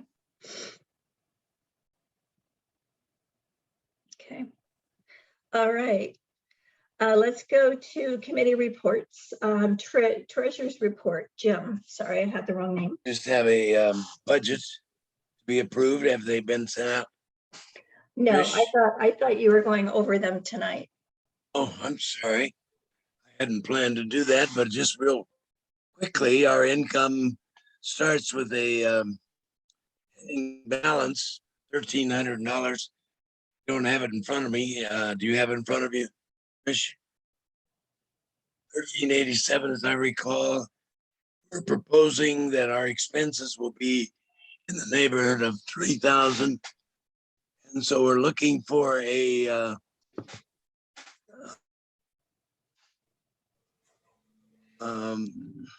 request from the county for $2,000, which will leave us an ending balance of around 4. Got a nice, beautiful chart ready to present, but I don't know anything about putting it up, sharing a screen. So there we are. All right. Any questions for Jim on the budget? I can share those expenses real quick. The room expenses for $500, the post office box for $232, chamber membership of $100, Zoom room for $150, website, the domain and the hosting for $106. We proposed an outreach based on our successful experiences last year. We wanted to maintain that level, so we put in $1,800 for outreach. Brings a total of $2,888 expense, total with a beginning balance of $1,367 plus the $2,000 from the county makes it $3,367. So the remaining balance would be $479. Sorry, I thought it would be minutes. Thank you. Any questions? Blake. Hey, Jim. Yes. Just to make sure, did you send us that grant application? No, I haven't yet, good. Blake. I was waiting for the budget to be approved, and I will make that request. Good. I don't want you to count your Didn't want to chickens drop before it, they hatch. okay. Not that we would deny it, but just to make sure that I didn't miss something. Okay, great. We had that conversation. I will get it to you. Yeah. Great. Thank you, Blake. Any other questions? I have a question about the outreach. Are we talking about an outreach, or wasn't there a discussion about having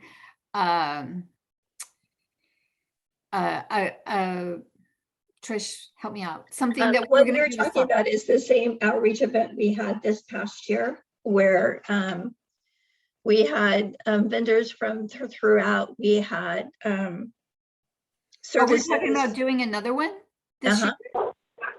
I thought we were only doing that in election years. Well,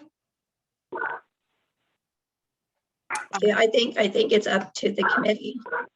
I thought actually we I had think the talked about purpose, doing Deborah, a council. if I may, Deborah, I would just indicate that we're trying to put it in the budget so that if in fact we decide to do something like that, it will be there for us. No, we're not deciding to do it. We're deciding to put it in the budget. So if we want to do it, it's As that there. chair, it's nice to have the budget if we wanted to do something. Right. Yeah. Got it. Okay, I understand now. Thank you. Okay. All in favor of approving the budget? Okay. All right, let's go to Larry Bender for land use report. We didn't have our meeting at the 1st of July here, but we do have a project coming up for Monday's meeting. So at that next Locac meeting, we will have something to present to you. Okay. Project coming up is the Los Osos Nursery and some grading and stuff they're doing. Okay.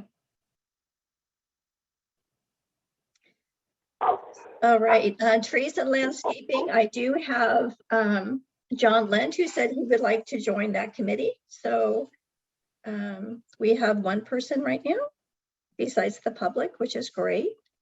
Outreach, Kristen. Yeah, I was just making a note about that because I was about to bring that up in mind. Hi, everybody. So I have a bunch and I'll try to speak slowly. First thing is I wanted to acknowledge Lindy's concerns about the website. I got emails both in support and not in support, but I expect that because whenever you make a change, it's like, I don't know if you guys have been to the Slope Target, but my God, when they were rearranging it, it was confusing and scary. So I completely understand that. And I'm happy to do some kind of tutorial if a broader swath needs help, but we can also do it as individuals. It is designed to be much faster, much easier, and all the archive stuff is still there and much easier to find. But you do have to learn it if you are used to one way. So the reason it was changed was specifically because the way that it had been like archived, she'd just been adding on to the point where it was starting to crash and it was not loading, and we needed to make it cleaner so that it was archivable, and so you could search it and find the stuff instead of having to just add it to a really long line.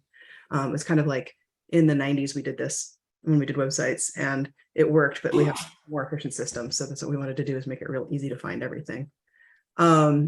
If anybody on the council needs anything uploaded, I would ask you to please try to email them to the locac@gmail account, because it's a lot easier, because all I have to do is just boop one button and it'll put a file on to the website for me. And then copy me my personal email address so I know to look, because I don't look every day. I look 2 or 3 times a day or a week.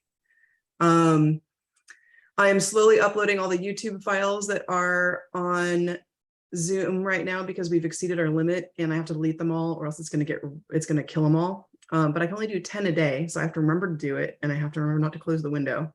And I think I've got about 2 or 3 more days left before I've got all of them up.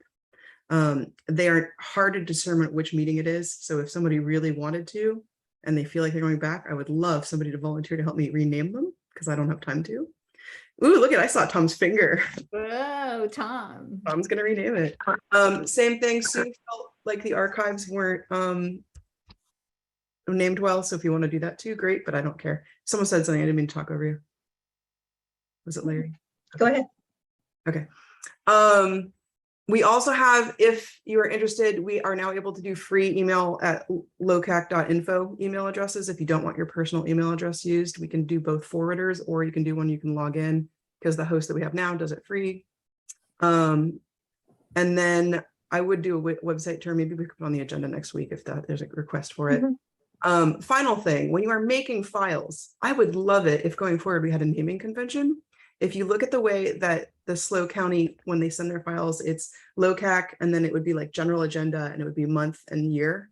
If we were able to have a naming convention like that, we wouldn't have to rename things. It would be really consistent going forward and be very easy to find it. So if you can like look at that and try to remember to do that, very grateful. The other thing is that we did get feedback, which I agree with. I've tried to get you guys to do it on your own, but I'm going to need you guys to submit who's on your subcommittees, because I do not know. I would request that by the end of the month or by the next meeting. Otherwise, I'm going to take my time and make you do it here. So if you have a committee that you're a chair of, I need to know who those people are so I can put it on the list. Also, I'd like to say that now there's a larger council. I'm super open to someone else chairing this if they wish to. The reason I got it is I am techie, as you can tell, but the systems are in place, so they should be straightforward. I'm more than happy to take on a different role if someone wants to, or yield mine. I don't really need it. Other than that, I do need members. I know I have Becky McFarland, who is super interested, and I'm here for that. And Tom was kind of interested. I see the finger again, great. I also need public members, and I know that Lynette and Sandra are both interested, so I might reach out to them. But if there's anyone on this meeting or anyone who knows someone who would like to work on it, potential ideas I have include supporting my newsletter writing, gathering news. What I've been doing with the news is basically just trying to get anything that had anything to do with Los Osos. I actually have a little alert that tells me, and then I post it because I think that we can have good search engine optimization where people actually find us and find out that we exist, as well as make the newsletter something someone wants to forward and then participate in. Website management, so learning how to do the posts and stuff, it's not a big deal. If we wanted to have social media to do more outreach, we could do that, but I'm not interested in doing that because I have to do it for a lot of other companies that I don't want to.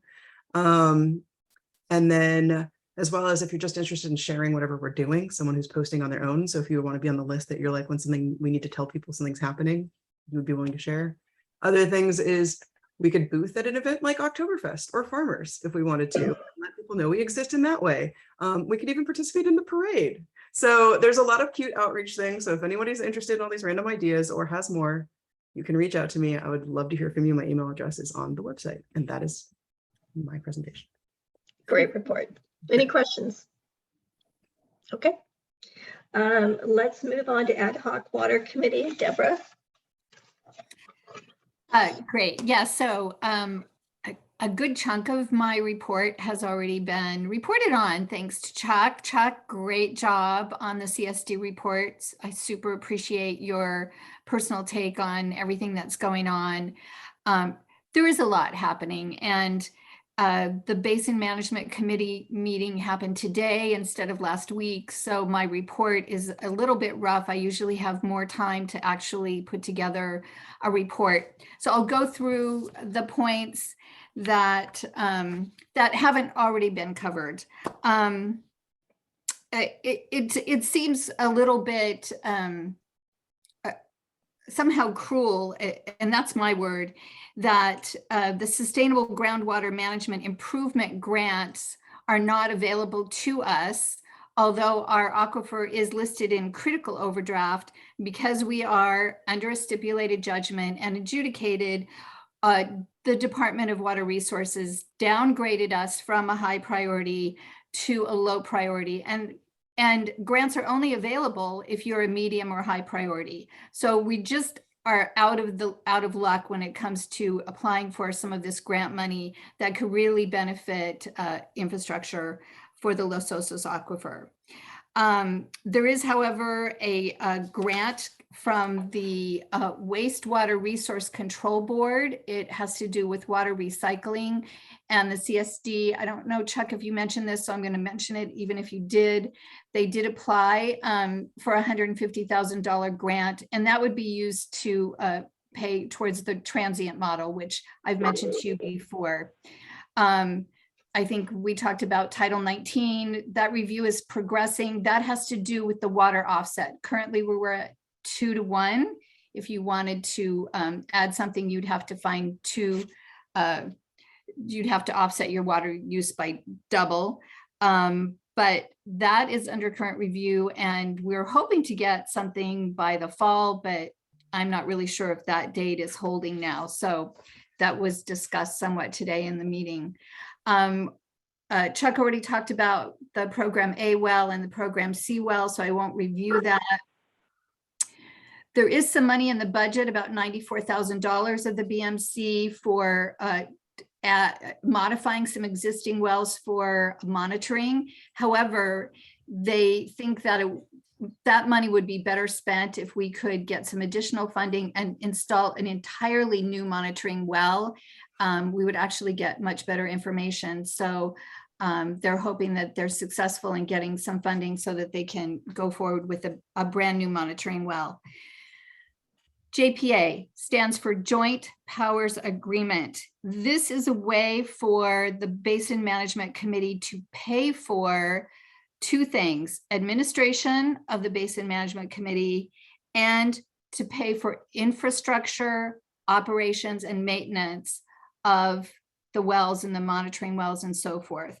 Right now, that's paid for by the 3 water purveyors and the county. As Lindy's mentioned, the private well owners, the ag well owners, they don't pay, they're not metered, they're not tracked. Blaine talked about that as well. So the JPA is sort of a way to, how can we spread out the cost?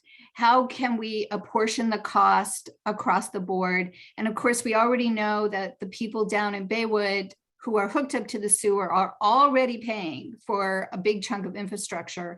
And so how to be equitable as far as they're concerned.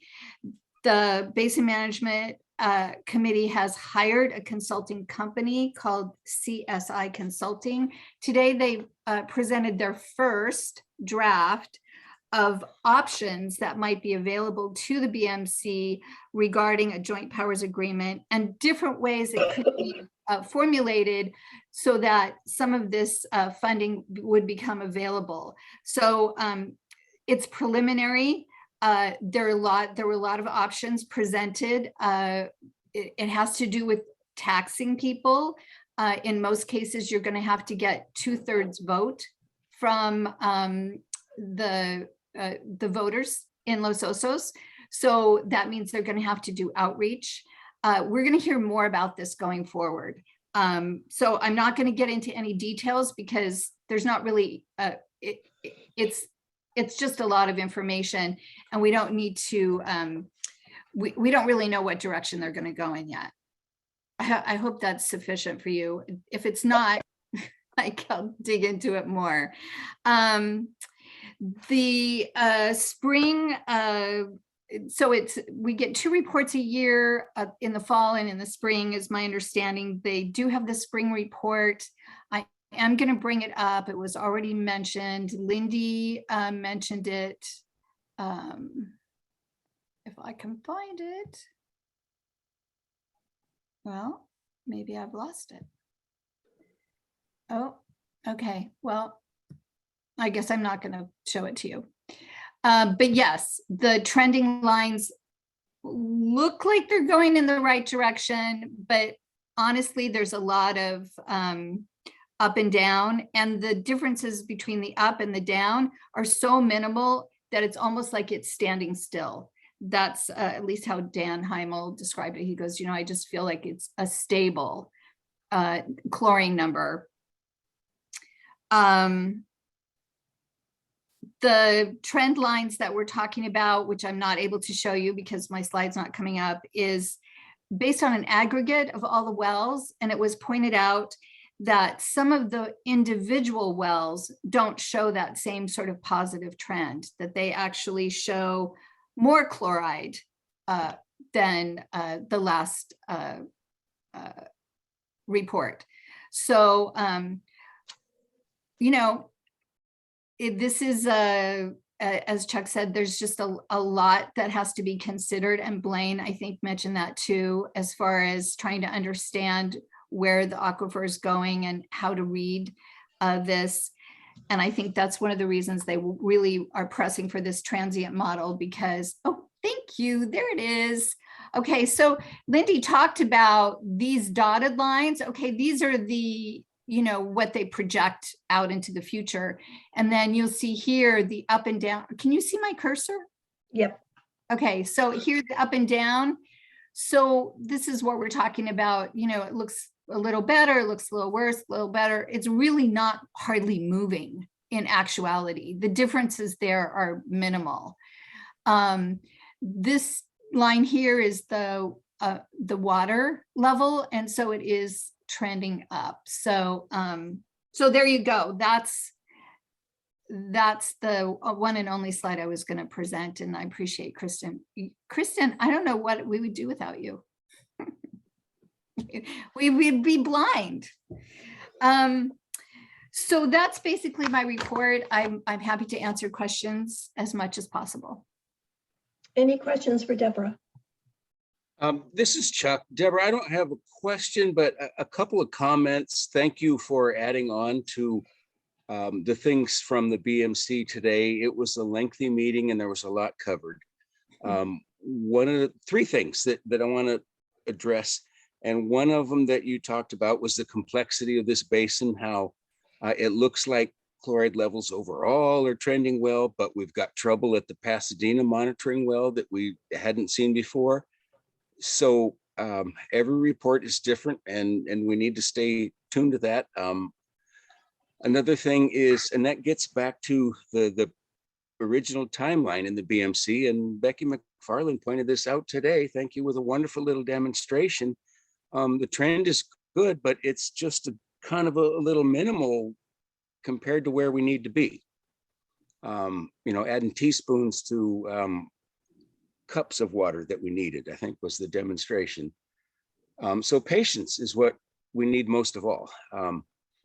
And then the third thing was that the Sigma component, I think maybe should be explored. We were ahead of the curve. We were in adjudication. We settled our adjudication before Sigma was ever passed. And so we tend to get ignored, as you mentioned. And there may be benefits to taking that route. So thank you for mentioning all three of those things. Oh, you're welcome, Chuck. And that's why I asked Blaine about, if you're under Sigma, the county actually has the ability to go out and monitor wells and tax private and ag well users. It's being done because we all know the entire state of California, every water basin is under stress. So it's not just us. So there are solutions out there. The question is, what is the best path forward for us? They're exploring a JPA with many different options. And Chuck, as you say, Sigma is perhaps another option. I know Patrick's talked about that at the meetings. And we've got to talk about everything. And I do want to apologize. I haven't been on an evening Zoom meeting in a while, and so I got to get the lighting right. But thank you all for what you do. Locac, in my mind, has always been the body that should mean something in this town. The place where things should be talked about and should happen. And it hasn't always been that way, but I see signs that that's changing in the past couple of years. And so thanks to all of you. Thank you. Patrick, you have your hand up. Thank you, Chuck. Just a quick question here. You know the history of the Locac meeting where Charlie Cody had asked about putting Sigma on the agenda to talk about, and it was voted down. You were talking about a BMC meeting, not yeah, a Locac meeting. Yeah, I'm sorry. Okay. Yes, at the BMC meeting. Would Yeah. you be able to present that to the CSD, get it on the agenda so they can talk about it, so you can have a consensus with the CSD about where they'd like to go? And then if that is something that the CSD agrees that they would like to look into further, then I think it needs to be presented back to the BMC at that point. I'm more than willing to talk about that. We'll start at the Utility Advisory Committee. That's the one I chair, and Ron, and we'll take that and see where we want to run with it. You can't be afraid of talking about something, and it just seemed like that was we're already here, so why explore going somewhere else? But there may be benefits. Again, we were ahead of the curve, and we may be paying the price for that. Okay, thank you. You guys, it's 9 o'clock. Kristen, you had a question? I didn't have a question. I just wanted to honor Deborah because I would really care about the basin management. I get all the emails, but I can't make it because of work. So thank you for being our dedicated reporter. oh yeah, today was a really long meeting. It was. I know, and I like somebody invited me to it. I was like, oh honey, I have a job. I can't. So thank you. Deborah, you want to jump into your active transportation committee? Yeah. Oh my gosh, I'll try to be brief. Okay, so we did have a meeting. It was our very first transportation circulation, traffic and circulation meeting. As you know, Locac has combined active transportation and traffic and circulation. Going forward, I'm just calling this committee transportation. Is a shortcut. So we had John Waddell, Assistant Director of Public Works, and Josh Roberts, Transportation Division Manager, attending the meeting. Also, John D'Annunzio attended from Locac Programming and Project Delivery. This first meeting with the county centered around the role of public works and planning regarding projects in Los Osos. We wanted to know, how do we work within the county system and the challenges for Los Osos regarding bringing in new infrastructure and community betterments. The challenges for our community are, because we are a no or slow growth community, and I don't see Corey still on here, but I asked Corey, I said, would you go back 10 years and tell me how many new residents have been built? And the answer he gave me was 23. So in the past 10 years, and I'm not talking about, vacation rentals or guest homes or any of that. I'm talking about new homes have been built, or 23 new homes. 23 new homes or any new businesses, they pay fees that pay towards sidewalks and improvements. Well, we're not going to get those fees because we're not having that kind of growth. And they project in LOCP, the Los Osos Community Plan, that, in 20 years, we'll have 1,800 new residential units. Well, I think we can pretty much agree that that's not going to happen. And my point is that we're not going to have the fees from that kind of development to do the kind of things that we want to do, that the committee has established as our priorities. So we have to look elsewhere for our money. And there is money out there, but we have to find it. And then we have to get the county to support us, because if the county doesn't support us, we won't be able to get that grant funding. So that's one challenge. Then we have this cute little thing called the Moral Shoulder Banded Snail, which stops our projects, such as our sidewalk project for the Baywood Elementary School on El Moro.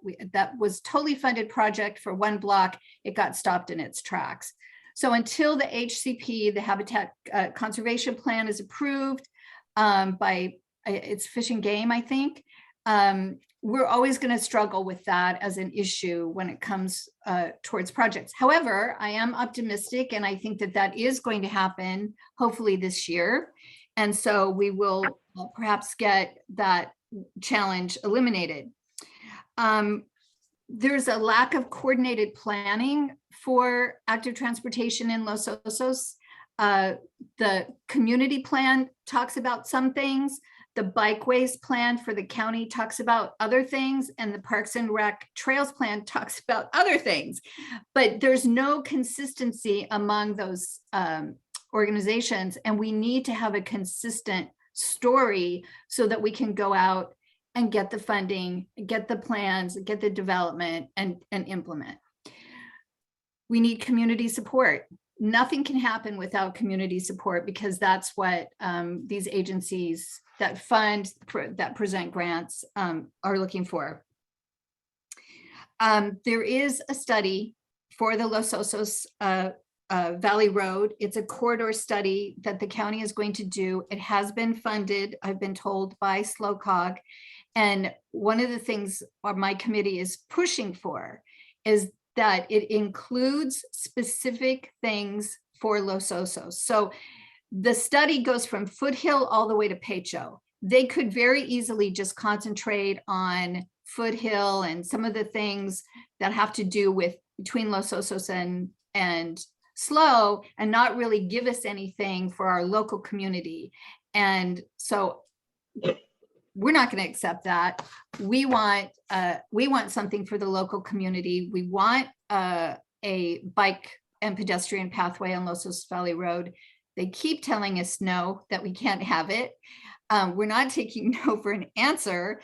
And the main reason that they're telling us no is because there are 5 homes near Doris on Los Osos Valley Road that abut right up to the road, and there is no place for us to build that pathway. Okay, so we don't have an answer to that yet. However, we could do from Pine to Palisades, we could build a pathway there, assuming we get the Habitat Conservation Plan done. So, we're going to continue to move forward. Well, obviously things have to happen in phases anyway. We are, I mentioned our priorities, and I've brought these to the council before, so it's not the first time you're hearing this. but we also are researching assistance from the following organizations: the University of Berkeley Safe Transportation Research and Education Center, California Walks, California Office of Traffic Safety, and the Federal Highway Administration. Our next move, we have to get with a public planning, because without the planning, the public works isn't going to do it.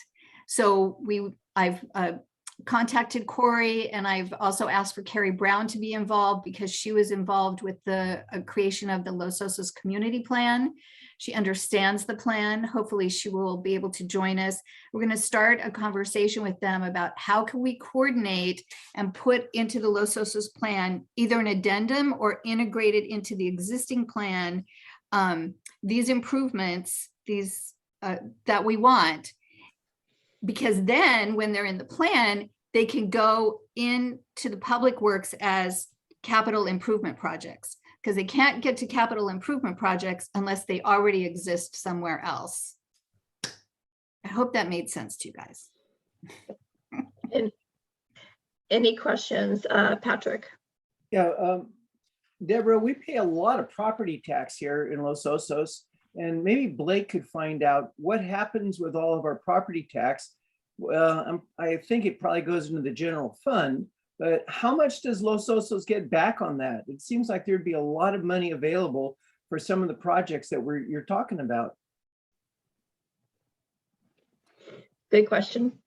Yeah, so when I talk to Public Works, the message I get is that most of the money goes towards maintenance of roads. There's very little money for any improvements. And I'm not just talking about Los Osos, I'm talking about the entire county. And that where there are improvements being made, it's because they have these fees that are coming from developments, either commercial developments or residential developments.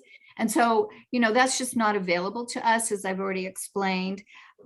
You're probably right, Patrick. It's just going into the general fund, and we know, that's it's. I think Lindy talked about where that goes. Anyway. I think Blake was actually going to answer. If you wanted. Is there any more council members that have questions for Deborah? Okay, Dave and Bev? Yeah, can you hear me? Yep. Yeah, I just wanted to add to the money from development for building sidewalks and things. We've been told for years on Traffic and Circulation Committee that the only sidewalks that can be built are immediately in front of a development. So that's why you have sidewalks in Los Osos that go across a couple of properties and then stop, and it goes back to dirt. The Public Works has said that they can't do anything whatsoever out here to build sidewalks, to make walkways, to do anything at all unless there's development, and that work will only be done to support the areas where it's being developed. Okay. All right, thank you. Any other comments? All right. We have no regular agenda items tonight. Woohoo! Committee participation. I need everyone to send me what committees that you would like to be on. I would appreciate that. We already approved the budget. I would like to create an ad hoc bylaws committee. So for that also, send me an email. Let me know if you want to participate in that. And that would be wonderful. So bylaws and committee participation, send me emails. And if there's no further questions, I think we are adjourned. Thank you. Thank you. And thanks for taking notes too. Oh yeah, 6 pages so far. Yeah. You guys are champions. Thank you. Thank you. Trish. Thank you. Good night. Good night, everyone.